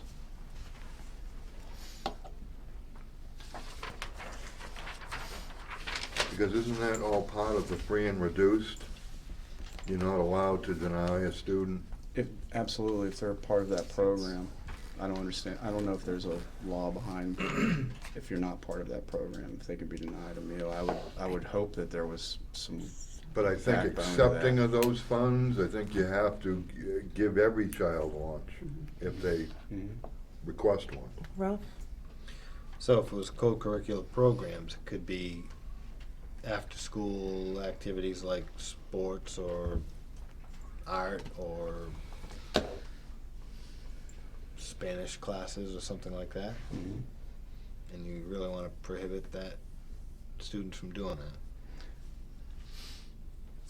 Go ahead. I don't want to prohibit any student from doing anything that deals with education or eating food. I just would hope that parents would pay their balances. Some Bottom can't. line. The reality is, some parents can't do it. And that's why we have free and reduced programs. Right. And they may have the brightest kid in the state, and they're poorer than poor. Mhm. I think your socialism. policy also says may take one or more of the following action. It doesn't say you will. Yeah. Or shall. It just says you may, just in the nuance of language. Thanks for pointing that out. So, Any other changes and recommendations, guys? All good? He made a good point just there. That was me. Oh, yeah, actually, why don't we get, on page 56, blocks on accounts, why don't we get rid of that a la carte also? Maybe additional items. Blocks on accounts, the second sentence, a la carte Mhm. items.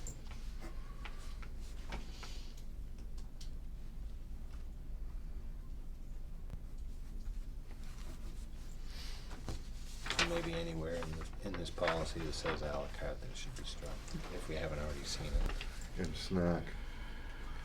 Well, if it's referred to milk rather than.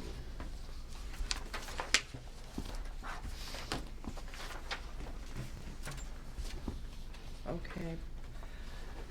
Policies.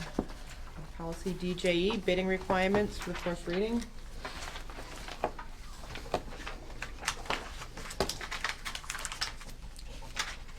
Go ahead, Bonnie. This is great with the lower, I don't know if you all looked at the invoice when it came through for the amount it costs to run it in the 3 newspapers for 3 days. And with the lowering to $3,000, are we gonna be able to recoup the costs of doing that, or is this something we should revisit again? I think we'll definitely be able to recoup the cost. You'll have more instances of more competitive bidding.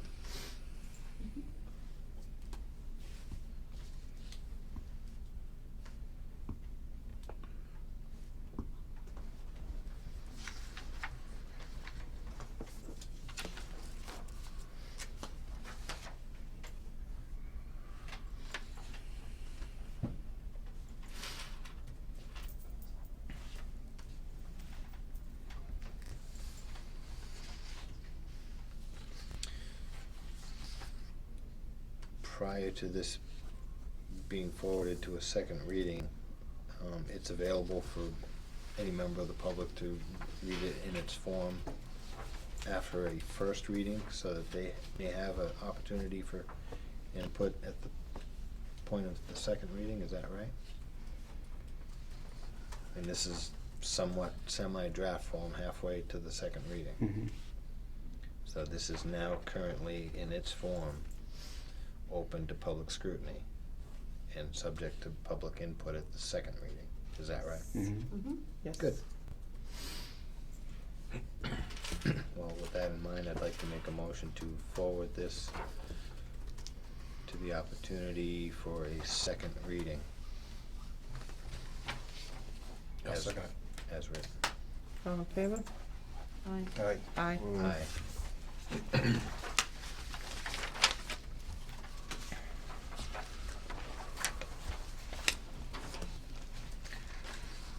IKG, awards and scholarships for the second reading.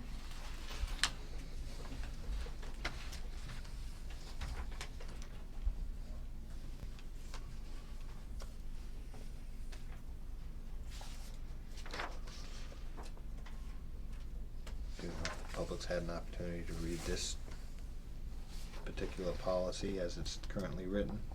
Anybody in the public that has any comments on that?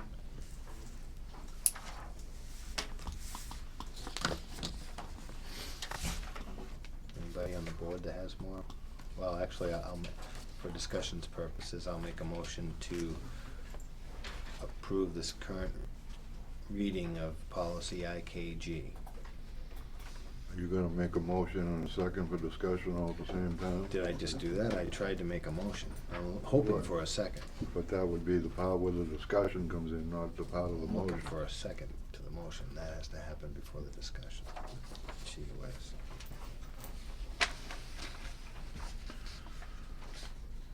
So Ralph, you're making the motion to approve the current reading of the policy IKG. Current writing. Okay. Is there a second? I'll second it for discussion.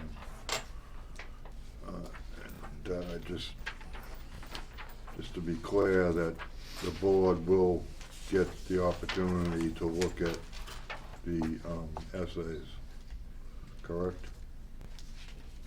That would be the only way to determine, I mean, other than having a recommendation from the committee.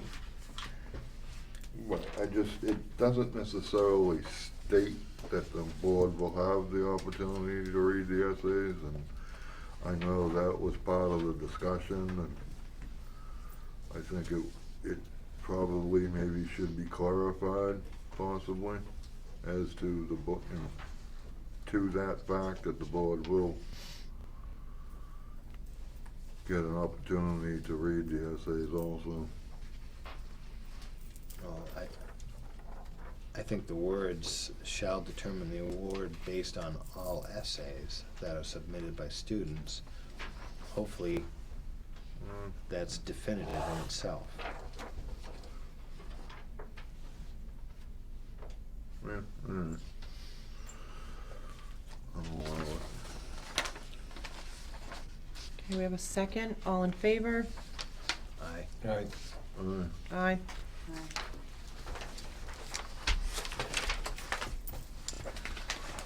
Policy JFAD, tuition expenses for non-disabled preschool students.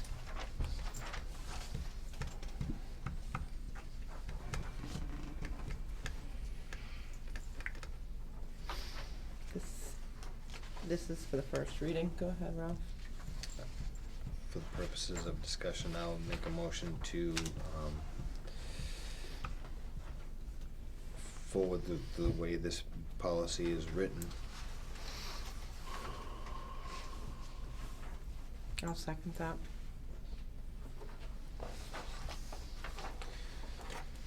Go ahead. As far as the lottery goes, and families that may have multiple students that want to go to a single direction, how will the lottery address that? Is that going to be something where, you know, the parents of the kids coming out of 8th grade already have a 10th grader or an 11th grader in one school, and they would like the younger sibling to join them for a number of reasons? It's subject to chance, right? What is that? This is What does this have to do the with preschool? preschool. If they're in 10th grade, I don't I understand. don't get what you're asking. Well, I guess I was thinking that when I see the words lottery. So you asking like if there's twins, do both of them get to go? Yeah, something like that. It's per student. So- Lotteries per student. That's a real good question, though. Mhm. And you have a 5-year-old and a 4-year-old. Well, a 5-year-old will go into kindergarten, Mm-hmm. 4-year-old will go into You preschool. have a 4-year-old and a 3-year-old. 3 and a 4, yeah. It'd be It's a good- lottery. The way it's set up, the way this is worded, it would be per student, which is how a lottery operates. Same at the high school level. So, If they had twin, freshmen, or twin 8th graders that are gonna be freshmen, it's per lottery. One might get in, one might not. so is that a concern? I mean, for the That's a school tough board? situation. Mm-hmm. I don't wanna overthink it. Well, Bonnie? I do know that there are some schools in the state of New Hampshire that if one of the children is picked for the lottery, that family gets to choose, and this is for like a charter school, but how they do it is if one of their children is picked, they get the option to opt in their other children, so that they have continuity. So, but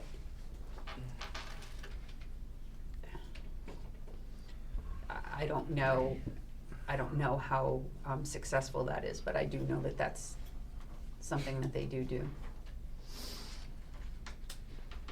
Should we add that type of wording to this policy, or maybe not. I mean, maybe it won't happen in Wakefield. Well, we had it happen this year. We had twins that went to.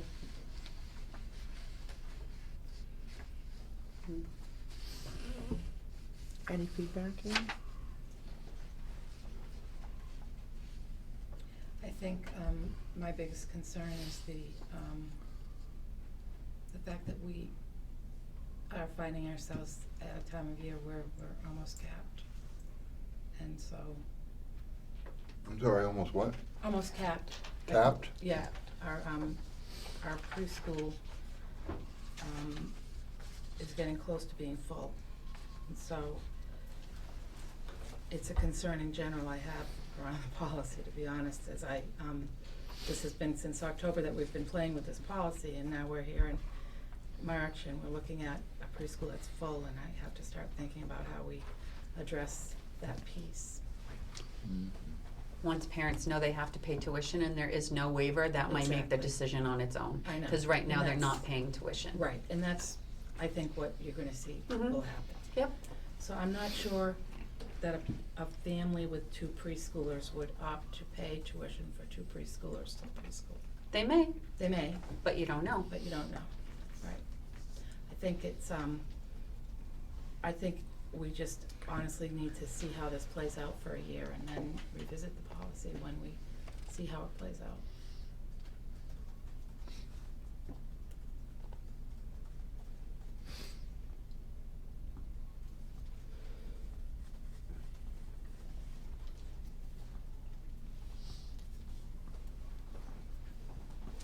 I mean, I know the time is dragging on. You could also enter into a situation where you have a student identified with a disability who has a brother or sister not identified with a disability, and the parent wants that child to go to the program. I Mhm. think you gotta stick to the lottery, as Mhm. is. Right. But, so if the, say the identifiable student is automatically enrolled, and the other child isn't picked in the lottery, you don't find that problematic? Well, I find it a very difficult situation in general. Do I find it problematic? There could be some separation anxiety and all kinds of issues that happen. I feel like such a socialist. Hmm? So I'm worried about social issues that maybe aren't my business, but I'm curious, it will be interesting to see how the non-disabled piece of the program plays out once tuition is put in place. I don't think we can predict that until we see how it plays out for a year. Right. but if we forward this policy and it affects next year's thing, and there's, I mean, if it becomes an issue, maybe it's not an issue. Maybe I'm overthinking it. Mr. Tercey? I believe I made this comment before, but I feel that we should be expending our energy on working with the local preschools for future needs of our students. And I would agree with Ann about, let's see how this plays out, but start focusing our energy on working with the local preschools. Okay, do we have a second? We have a second on the table for this policy? Are you taking vote? public input on this? Excuse me? Are you taking public input on the policy? We typically don't. We should. Oh, we do, that's right, sorry.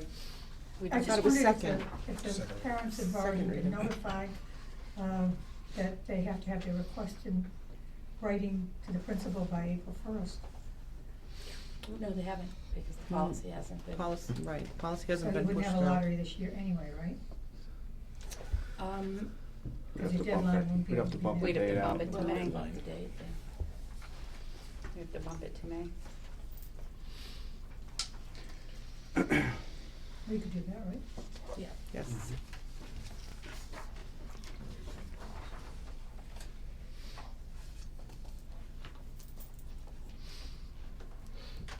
sorry for creating a problem. Didn't create a problem. So we're gonna have to change, the fourth line up. Parents need to request in writing to the principal by May 1st. Steve? Can we just do that without changing the policy? Because- What do you mean? Well, if you're gonna if you change the policy to May 1st, then you're gonna have to go back and change the policy for April 1st of next year, if that's what Yeah. is the intent. We're gonna have to, because we've dragged our feet on the policy since October, so we don't have a choice. And the board will conduct a lottery at the first meeting in June. But the board could choose to override your own policy for this one incident as long as you agree. Yeah, That's well, part of a policy too. Steve? I thought of that too, but that's a slippery slope, because once you start, well, we'll just override this policy, we'll override that, we won't even abide by those policies. So it would probably be better to go back and change the policy a second time. Yeah. So maybe we should just keep it as it is written, you know, forward it to a. And this just is- ignore the policy? No, Mr. no, Will? no. Come back and use our discretion at the time of the. Mr. Tercey? I'd recommend that we amend it to May 1st, Mm-hmm. in the first meeting in June. Actually, it could be the first meeting in May, because the first meeting in May will be after May 1st. And leave it without amending it next year, because the timing isn't that necessarily a big deal. This wording is based on what we have for high school. So I don't see it as an issue to keep it May 1st in the first meeting in May for next year with having to amend it again. Well, to that point, then, if it's gonna be May 1st, what's gonna be the cutoff? We would say, Parents need to request in writing 'Cause then- to the the cutoff principal. is, cutoff is By May is May 1st, and then 1st. your first meeting of the board in May, you folks pull from the lottery. So I So would, your cutoff is May 1st. Bonnie? so in saying that, Oh, yeah. That this makes would sense. go to a second reading at the next meeting As amended. as amended, and then this would get sent home to all the preschoolers that you have now that will be continuing next year, so the parents know what they need to do. And I'll, bring a letter to the next meeting so that you Mhm. see what the letter would look Yeah. like. So it'll be ready to go. All right, so we Steve? need to just, change April in the next sentence also. Mhm. Yeah. Mm-hmm. Read the motion, Donna. I believe Ralph made the, Ralph made a motion to forward policy as written. So do you want to change that to as amended? I will amend my motion to forward the policy as amended. I'll second that. all in favor? All right. Aye. Aye. All right. Aye.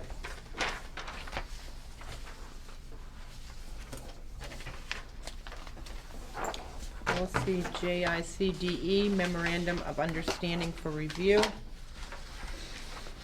Speak to this, Madam Chair. I met with Chief Fifield yesterday regarding this memorandum, had a discussion with him, and he signed the memorandum. There aren't any changes to it from what it originally was, it's just updated with the new, with my name on there. So I'd be looking for the board to approve the memorandum, which gives me the authority to sign it. I'll make a motion to approve the memorandum of understanding and allow Mr. Tercey to sign it. I'll second that. All in favor? Aye. Aye. Aye. Opposed? I'm sorry, before you go further, who seconded? Thank you. Policy JICBB and JICK, Pupil Safety and Violence Prevention.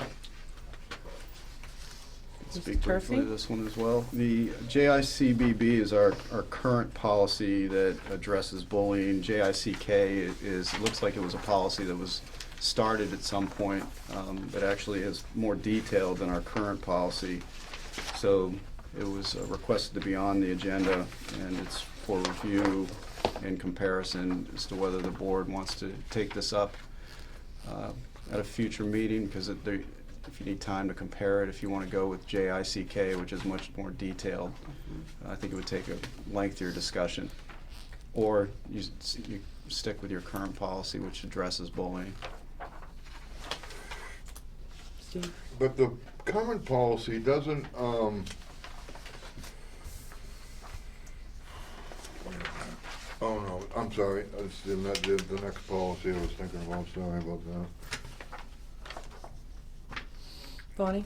I can say that while working on the policy committee, this is one that we thought was very important, because it hits on cyberbullying, it hits on a lot of the situations that aren't necessarily,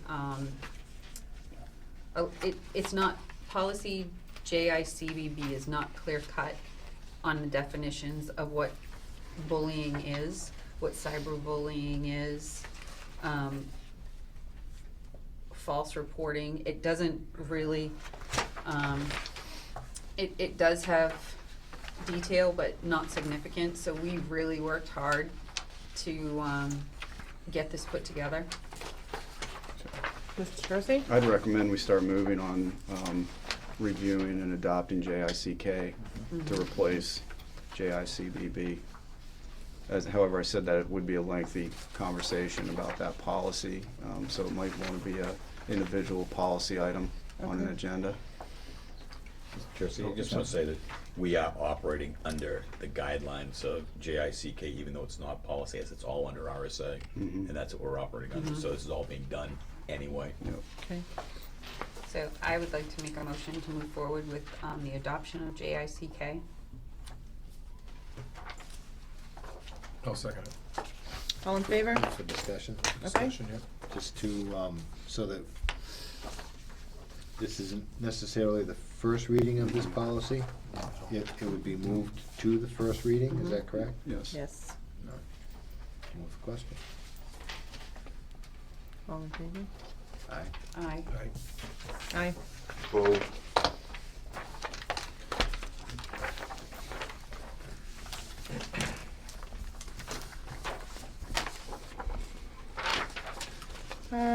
JICDD, Student Discipline of School Actions for review.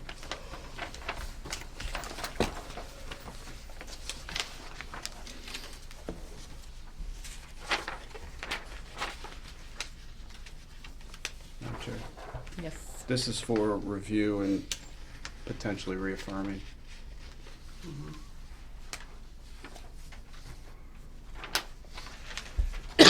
Reaffirming.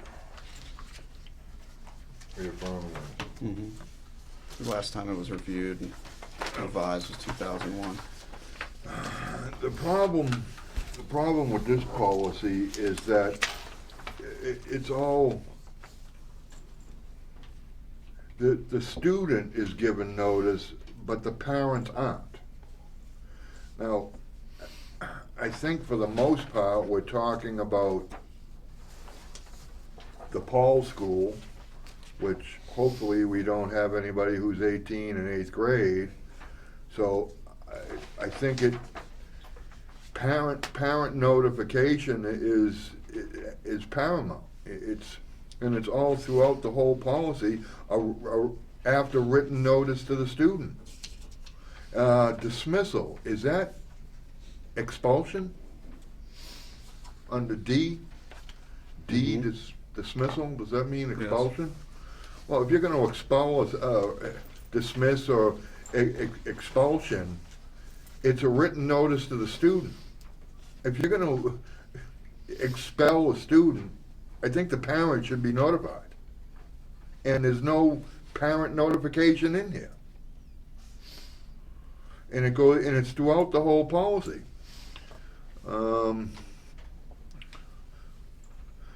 The last paragraph, provided that written notice be mailed to the student. Where is, there's no parent notification, and I think that clearly needs to be changed.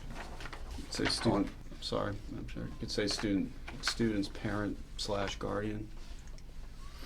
So when you write a letter, when you draft a letter, it's to the parent or the guardian of the student. So you could Yeah, put that but- wording in there. Right, because throughout this whole policy, it's just notifying the student and really not notifying the parent at all. It's a good thing we're reviewing it. So where do you see, Steve, that you would put that in there?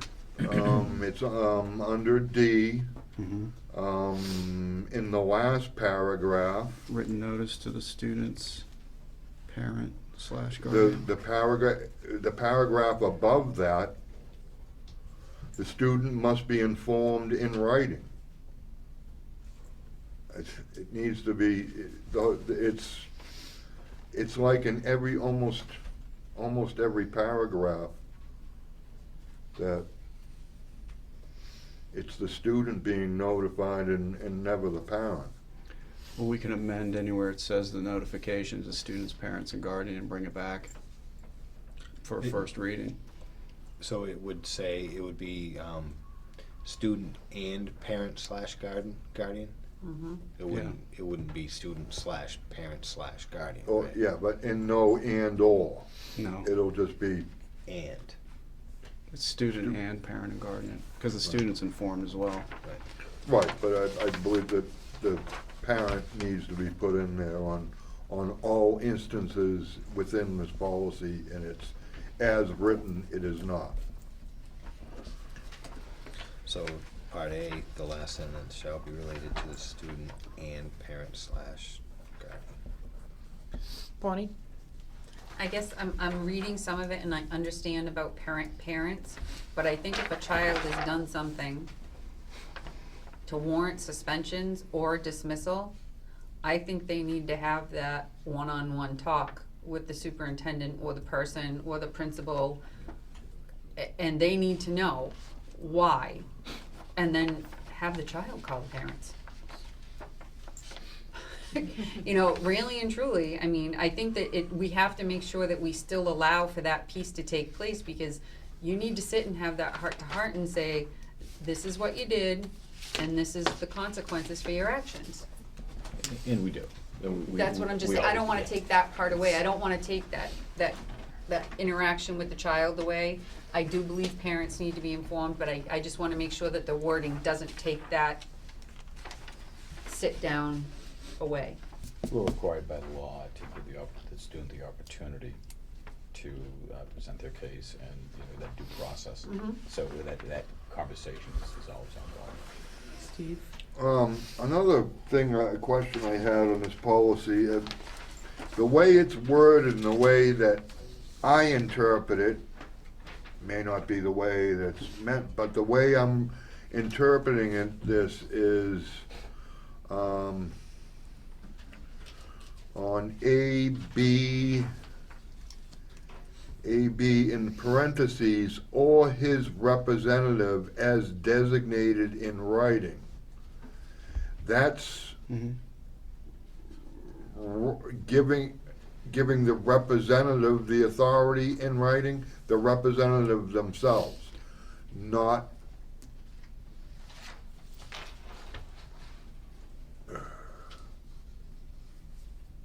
right? It's Yeah, I can- referring to the representative. I can address this. Yeah.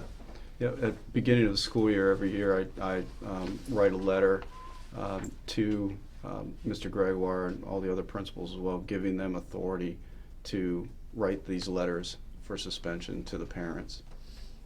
So that's they're my designated representative for notifying the parents. I have to give them that letter in order for them to do that. And then I'm kind of confused on B also, because I get it, but it just kind of states I don't know, provided that the parent or guardian may appeal such suspension to the school board, but I mean, all parents have that right. Mhm. The school board can't give them, well, I guess they can, but the parent already has that right. So I don't know, is it redundant, is it, I don't know. It can't be denied. Yeah, I think you should, I'm sorry. Go. I think that should be left in. And there's also we need to fix the typo, suspension from 6 days to Yeah, 20, and that's not 2, it's 20. But parents may not know, say their child, if your child misses 20 days of school, that means they've done something seriously wrong. That's gonna impede their education, and the parents have to have some kind of they have to have a right to at least come in and say, can I get a tutor, can I do this, can I do that, or whatever, and some parents may not know. Steve? But to that point, where's the parent notification before the kid's out of school for 20 days? Well, you already said that we were gonna address that, so I didn't take it. But that's not in, that is not in, that's my point. That any notification is not in B. Mhm. It's just saying that the parent may appeal such suspension. But if a kid's out for 20 days, I think it would be long overdue that the parent was notified that, you know, your child's been out 19 days, the next one's gonna be 20, and then you have the right to appeal. I just, once again, I think it's the lack of parent notification throughout this entire policy.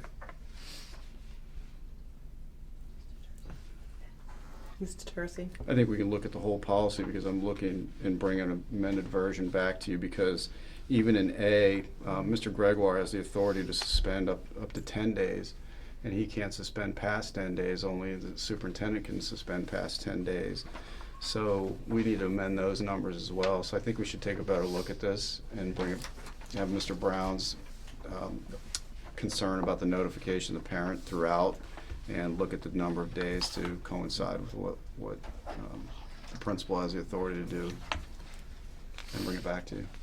Next meeting? Yeah. Well, I'm just curious about why would it be 10 days? Why wouldn't 5 days be the red flag for the parent, you know, for everything to get rolling? I would think Some even being. infractions lead to a 10-day suspension. So you have a variety of suspensions that could happen. You could have an in-school suspension, an out-of-school suspension. An out-of-school could be 1 day to 10 days. Or after the 10 days suspension, Mr. Gregoire could require the parent and the student to come for a superintendent's hearing to determine if any additional disciplinary action is necessary. And at that point, I make the decision as to whether there will be a continuation of the suspension, the student goes back to school, or the student comes in front of the board for possible expulsion. That's the intent of a superintendent's hearing. So it depends on the infraction. Glad these weren't the Fortunately, rules. we haven't had to. I was gonna say. No, it's all handled in-house. Should we, well, to get back to, should we change in D, should we change the word dismissal to expulsion? Would that be more clear? I mean, maybe that's, you know, dismiss, people might, you know, they're gonna be dismissed from school for the day, you know, it's. Yeah, we should, because I agree with you, Make it because clear. in the RSA itself, it's expulsion. 12 years, 12 or 15 years. So as I said, I'll look at this entire policy and bring it up to date. And bring it to, That's okay, he's good. Well said. Thank you. Thank you. So that's consensus, right? That's consensus.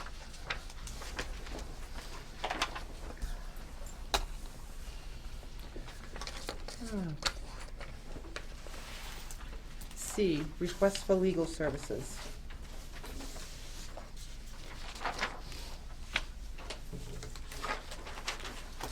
Is this my concern? I believe you asked for it.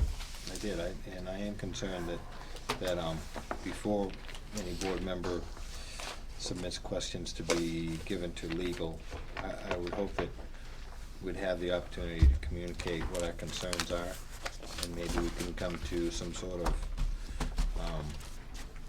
agreement as to whether questions need to go that distance at that expense.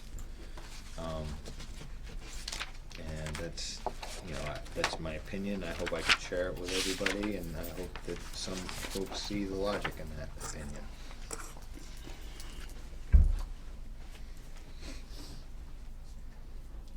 That's it? That's all I have to say about it. Okay. But what happens, what happens, is, you know, is it, will that be followed, will it not be followed, or what? I'd give the rest of my 3 minutes to your comment period. If anybody has comments, I mean, I think that the whole key to a successful board is discussing each and every issue, and whether it's, you know, it should always be an open forum with open, honest conversations. You don't have, you know, illicit questions for the lawyer that one person needs to have answered, you know, because there's oftentimes we can come up with the answer without a lawyer being involved at an expense to the taxpayers. Bonnie? Do you have specific concerns, like, I know that I've said I need a legal opinion, but I would think it would be their opinion. Because when you say you need a legal opinion, they would know, I mean, I'm not saying, when I say we need a legal opinion on that, like something simple, I can't remember what the last one was. It was really simple and you both had the answer. Posting for 3 days. Posting for 3 days. I didn't anticipate that they would call legal, but I wanted to make sure of the verbiage, to make sure that it was clarified. So I think that we should have the, I mean, I don't think I've asked anybody to ever call legal. I've asked for a legal opinion, but that would be, I'm asking for your opinion, not Barbara Loman's.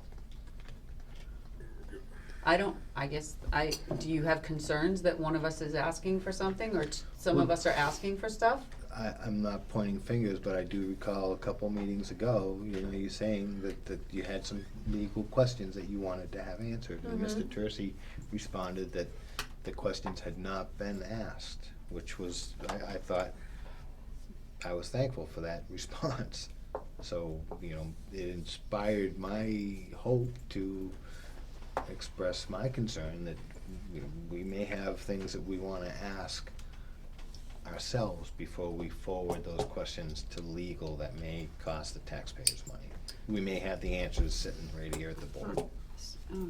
And it's not pointed to you, it's pointed to all of us. Okay. Mr. Tercey? My practice is that I will contact legal if it's a consensus of the board compared to one school board member. Because if the whole board has that concern and there's consensus there, then I'll contact legal, or I'll contact legal on my own, with my own questions that I can bring answers to the board if an issue arises. So that's how I operate. Steve? Yeah, because no one board member has any authority, and therefore no one board member has the authority to instruct anybody, including the superintendent, to contact legal for any legal opinion. It has to be done by the board, and the board only, because nobody has the authority to do it on their own. Bonnie? That's what I'm saying, because we had issue in the past where members of the board called legal on their own and contacted legal on their own. So I think that, I think that it's rightly brought up that we should have the consensus of the board before that gets done. Is that why you asked for all the legal invoices? Absolutely. Okay. Just so you know, I chose not to take them because if anything gets leaked, I don't want to be part of it. I trust our superintendent to do everything right and good. The reason I asked for the invoices so that I know what's being spent on So you could silly double check to questions. see if he asked my questions or not. No. I asked for these legal invoices before you made your comments, I believe. Okay. I'd like to understand what we're spending our money on. I think it's prudent. I do. I just don't see that having all the confidential information in there out in the public where it could be seen.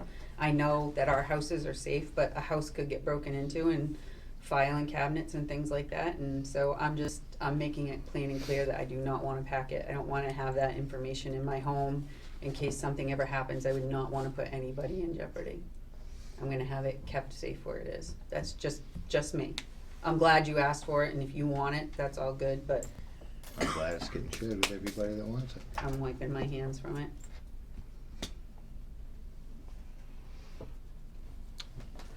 Old business?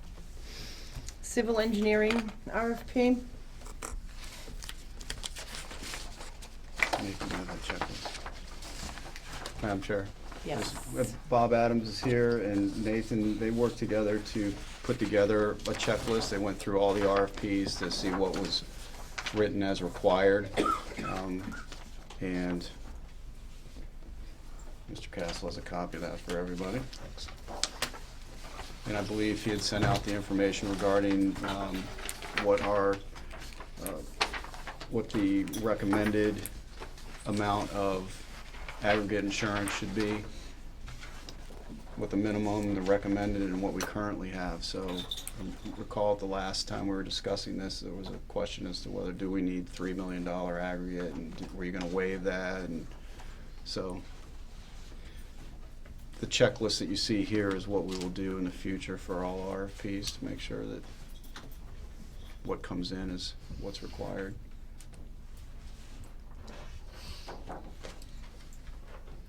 Looks like they're all on an equal playing field, according to this checklist. But they weren't though. They were all incomplete though, according to the RFP, they were incomplete, but they were all equally incomplete. The numbers are out there. I don't think it was the same issues though, was it? No, I think there were different issues. Some were the same, but I believe there were separate, different issues. And Bonnie? I think insurance was our biggest issue. And what was the findings on that? We didn't include it in the checklist because when we read it, we understood it as, let me get it. I think we all received an email, right? Yes. Does the email, didn't the email When reflect? did we receive an email? Oh, probably 2 or 3 days after that meeting where we discussed it. Nathan sent us all an email and told us, you know, Yep. what they, It seems like, if I remember right, it was 2 million sufficient, many go with the 1 million. Many districts go with 1 million. Our insurance company Yeah. recommended, well, they said a minimum of $1 million, but they recommended $2 million. Aggregate. Yes, aggregate. And the issue was whether or not 3 million aggregate was necessary. And you also researched as well other districts, Yep. and it varied. It varied, but the 2 million was The majority. the majority, yes. yeah, other districts tend to require 2 million aggregate insurance on construction projects.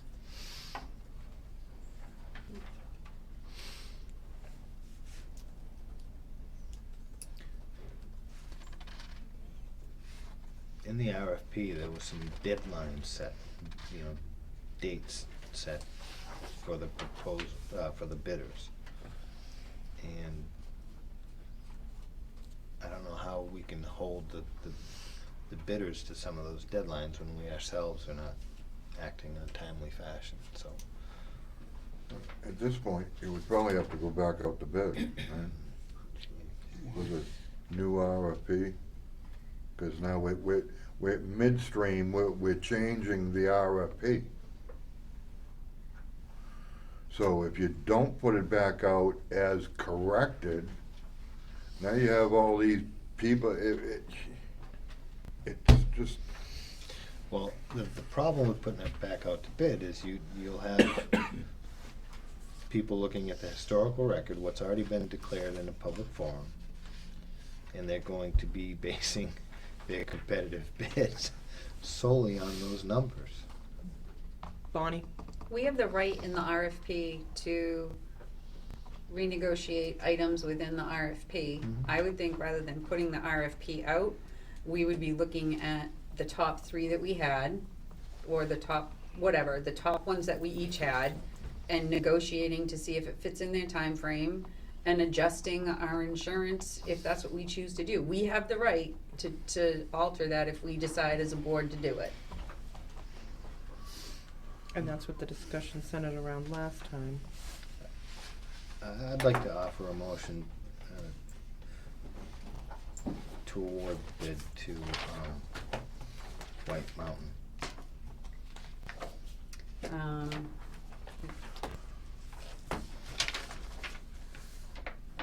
That's, I'm stuck in that. Can we just confirm, I think they were the one that said that they would not Not. add any more than $1 million. So if we're looking for an average of 2, then they are, it says right in it that they're not. And I don't know what we're looking for as a consensus, but that was the one stipulation in their so, proposal. this is part of the discussion, we had a motion, a second, we're discussing. Okay, well, that's why I have, see this finger? Put your finger. Did you see the finger? That's what the finger's for. Steve, I go believe, ahead. if I recall correctly, didn't White Mountain have $1 million and then they had an additional 500,000?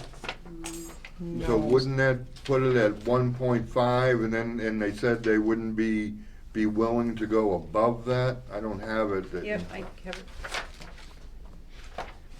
Isn't it, what is? They have a No, it's $500,000 limit. limit. Should the issue exceed us, this consideration, we are unwilling to purchase an additional $500,000 in coverage to require and satisfy your $1 million limit. So that, And my argument has been, and probably will continue to be, is that amount, the $1 million aggregate, necessary? Well, okay, can I borrow this for a second? Can I, but see, that's what if you read this, and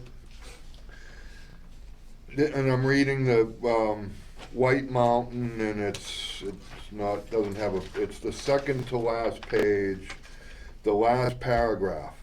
The final item that is worthy of comment is with regard to the insurance requirements contained in this RFP. White Mountain Survey and Engineering, Inc. carries a full complement of insurances listed within the RFP, including the required limits of liability, with one exception, that it's errors and omissions in professional liability insurance limits. So, like I thought I said, are they at the required limits of liability at $1 million, but on that one line, the errors and omissions, they only carry 500,000? you're right, Correct. you're right. Isn't that what, Mhm. is there an echo in there? I thought I said that a couple of minutes ago, thank you. You're welcome. But yeah, so, I think they do have $1 million on most parts, it's just that one errors and omissions that they only carry the 500,000. And they have had an active role in understanding what the project is. They consulted with Harriman, I believe, on some of the issues out there. Right, and they've also done work with the town also, haven't they? So I'd ask the, Have they done, did you know if Yes, they've they done have. work Yes, with the they have. town? in their resume, they've shown that. So what's the motion? The motion was to award the bid to White Mountain, and we got a second for discussion.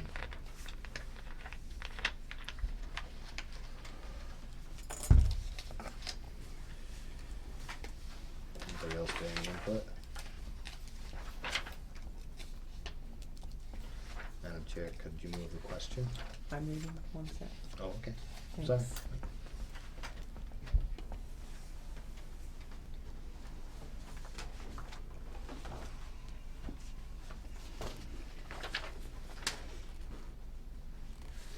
Okay, we have a motion and a second.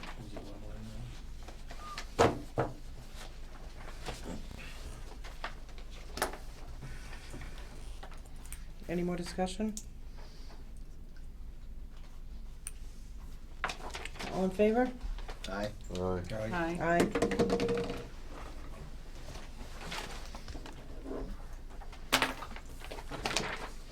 Madam Chair? Yes. So at this point, what we'll do is we'll post a public hearing. Would you like to do that for the next meeting, like we did Yes, originally? please. 5 o'clock regarding these services and the amount associated with it, so we can request those monies from the trust. Yes. Good. Area agreement update. These are next to my two items. The area agreement update, I was present at the State Board of Education meeting where the area agreement with Rochester School District was on the agenda. I was asked a handful of questions just to describe the amendments in general, and they're very general amendments, and just want to let the board know that the State Board of Education approved the amendments to the area agreement. So what will happen at this point is that will go on the ballot in the spring of 2016 for the voters to approve the amendment. Do we send any delegates or anything like that during any more, are there any more meetings where either school board needs to have representation or input of anything else from here on out? We have continuous meetings with the Rochester School District, so those meetings will not change. But not necessarily on that area agreement, right? The area agreement, I believe, since it's been approved, I don't believe that committee will continue until we're looking to amend it again, or they are, because it's an indefinite agreement. Did you say the Board of Education or Department of Education? The Board of Education. Board of Education?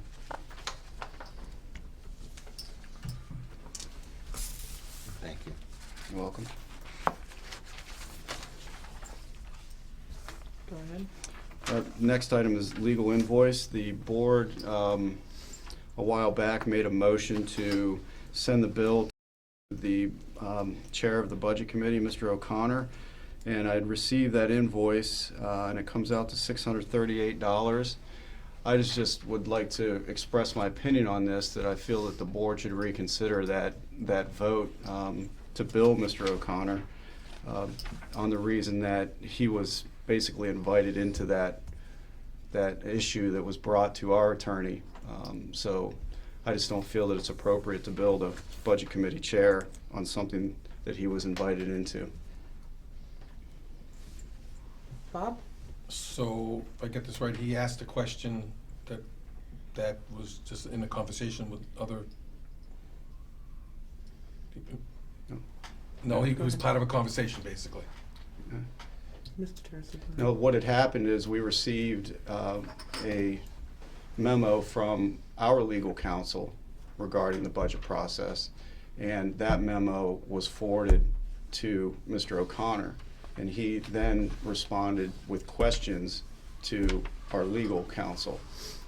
So at that point, in my opinion, he was invited into reviewing that memo, which he had questions, therefore he asked the questions of legal. So I just don't feel that it's appropriate to bill him since he was invited into that process with a forward. Well, I just, are you sure it wasn't instigated by the chair? I mean, it seems as though, I have a tendency to agree with where you're going, but if I remember right, those questions came first from Mr. O'Connor. So you're saying that it was in response to a different memorandum or a memo that came out from our legal department first? That was where it started? Steve? If I recall correctly, I think it was the budget committee rewriting the wording of the warrant articles.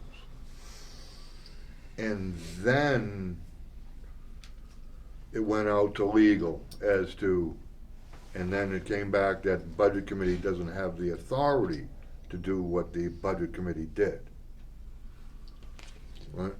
I believe it was the budget committee actually rewrote the wording of the articles, and then legal got involved. Correct? Is that? Yeah, that through the whole budget process, you'll see that there were many conversations with legal around that, and the memo that did come back about the rewording of the articles The memo that came back addressing that was forwarded to Mr. O'Connor, so he had additional questions regarding that memo.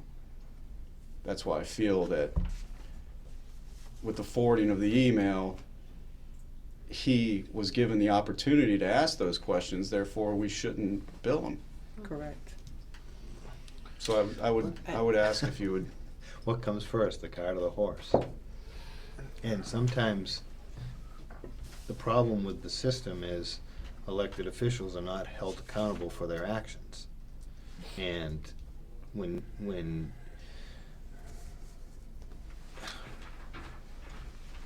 we're doing our best to keep costs to the taxpayers down, and instigators come along and just create more costs, and especially in a position where they should be concerned about what money's spent or wasted or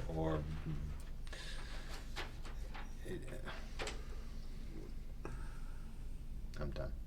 Okay, Steve? What's the wording of the policy?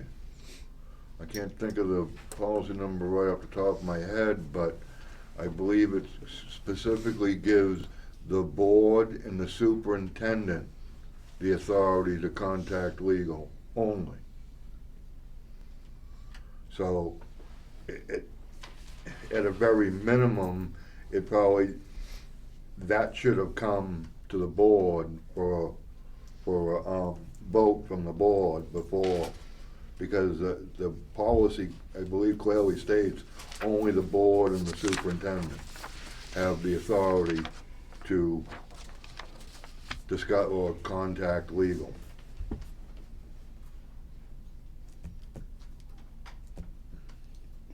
I think that Jerry had contacted the attorney in response to the email that I had forwarded to him because he needed to see a copy of it.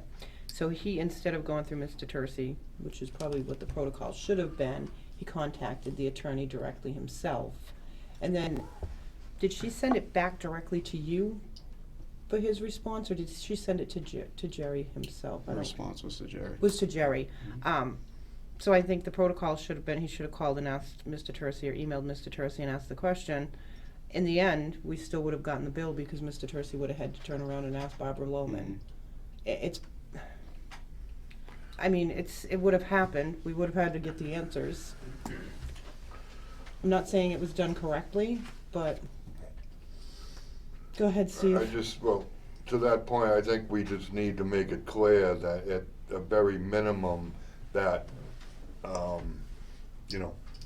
proper procedure would be either to request it from the superintendent, and either that or and then the superintendent bring it to us or something, because I happen to, talking to Teresa and the town administrator, and she said if the chair of the budget committee wanted to talk to town council, he would have to get permission from her before he talked to town council. So I think we need to make sure that, and I believe the policy already exists, that only the board, by vote of the board and the superintendent, have the right to contact legal. So I think that needs to be cleared up so this doesn't happen again. Bonnie? So I think that we should ask that policy be brought up at the next policy to make sure that it states it clearly that they have to get permission, like the procedure, like they don't have the right to I understand that you would have had to do, he would have gone to you, you would have had to call Barbara. After the discussion. It sounded like he got drawn into it, though, with a Yeah, question. so I think in going forward, we need to, as Steve said, make sure the procedure's clear and they need to wait. So does that mean it's a policy that we need to make clear, or is it a procedure? I believe the policy is clear. I believe the policy states that by action of the board and the superintendent are the only two entities or individuals or whatever that have the right to contact legal. Mr. Tercey? I see this as an event, not a pattern. I think this is something that we should, basically, as I've already made the recommendation, you should reconsider your vote on sending this bill. Plus, there was enough dissonance between myself and the budget committee, and I just feel that this alone just sort of adds to that prior to going into next year's budget cycle. And I don't think it's right, and I just feel that you should reconsider your vote. Anybody want to make a motion? I'll make that motion. Reconsider the vote. I'll second it. Point of order, Discussion. you can't make a motion for reconsideration. What do we, then what do we? That should have been done immediately after the vote. Well, we have the right to change our minds, Yeah, you can make a motion to, not send the bill. Not send the bill. All right, I make a motion to not send the bill to Jerry and follow policy, and look at policy too. I'll second that. All in favor? All right, Aye. Aye. Aye. what was that? Is that What's that, Ralph? Can we bring the policy? Was that an To the opposed next- or an approved? it was a unanimous vote. Can we bring the policy forward and we'll just, I'm pretty sure it's clear that only the board, by board action, and the superintendent have the authority to contact legal. And I would just like to comment that it could be a pattern. We just haven't been around long enough to see it. Go ahead. Actually, I think it's out there now that it's understood. Mm-hmm. Correspondence? Okay. Public comments. Priscilla. You can't expect lay people to know your policies. Barbara had the option when that letter was sent to her not to respond. She could have responded to Mr. Tracy, he could have contacted Jerry. Once that was, Mr. Tracy's absolutely right. Once he was drawn in, that's how it happened. But she could have decided not to respond at all. Ralph just said elected officials aren't responsible for their actions, and that seems to be a problem. So what happens when you break a 91A law? Are there any remedies? Or is it just okay? I said that public officials, Elected officials. elected officials are not responsible This for is their a actions. problem. Elected officials aren't responsible for their actions. I'm not endorsing that or encouraging that No. behavior. So what happens when you, are you responsible for not going into the non-public under 91A incorrectly? What kind of remedy? As a member of the board, I would be responsible for the board, well, I wouldn't be, yeah, I guess I would be responsible for participating in board action, yes. And what are the remedies? What do you think, I mean, I don't Is it know. just okay? I don't think it is okay, no. Priscilla, did you see the recent order of the Carroll County Superior Court in regards to that? I did. That they broke the law, but he basically, so I guess it is, to that point, I guess, according to the Carroll County Superior Court, it is okay. And that's my point. So you people could go into non-public anytime you felt like it. I mean, trust is a big thing and transparency, so this is something that you have to look at. Are you planning to have a facilities discussion or grant review discussion at any future meeting? Gonna be putting that on the agenda?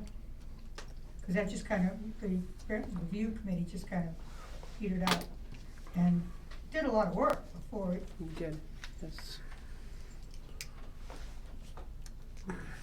I mean, I gave my time and not happy about it just being dumped. I'd like to see it continued. Okay. We'll see what we can do about that. Thank you very much.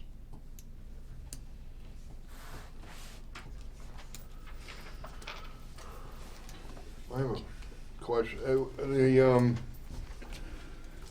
Is it my understanding we're gonna receive what is gonna be sent home to parents prior to the smarter balanced assessments?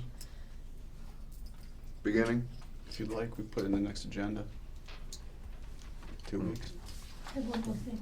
Are you guys gonna be sending an opt-out letter to parents, giving them that option? that we're gonna have to get back to you on. Okay. Is this something you're gonna be discussing soon?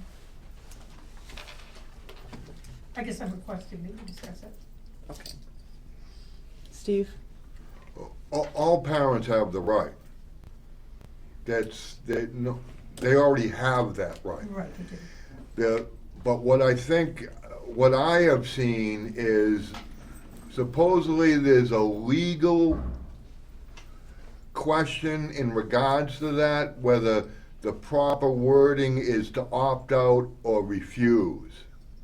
And it's my understanding you're better off to refuse the assessment.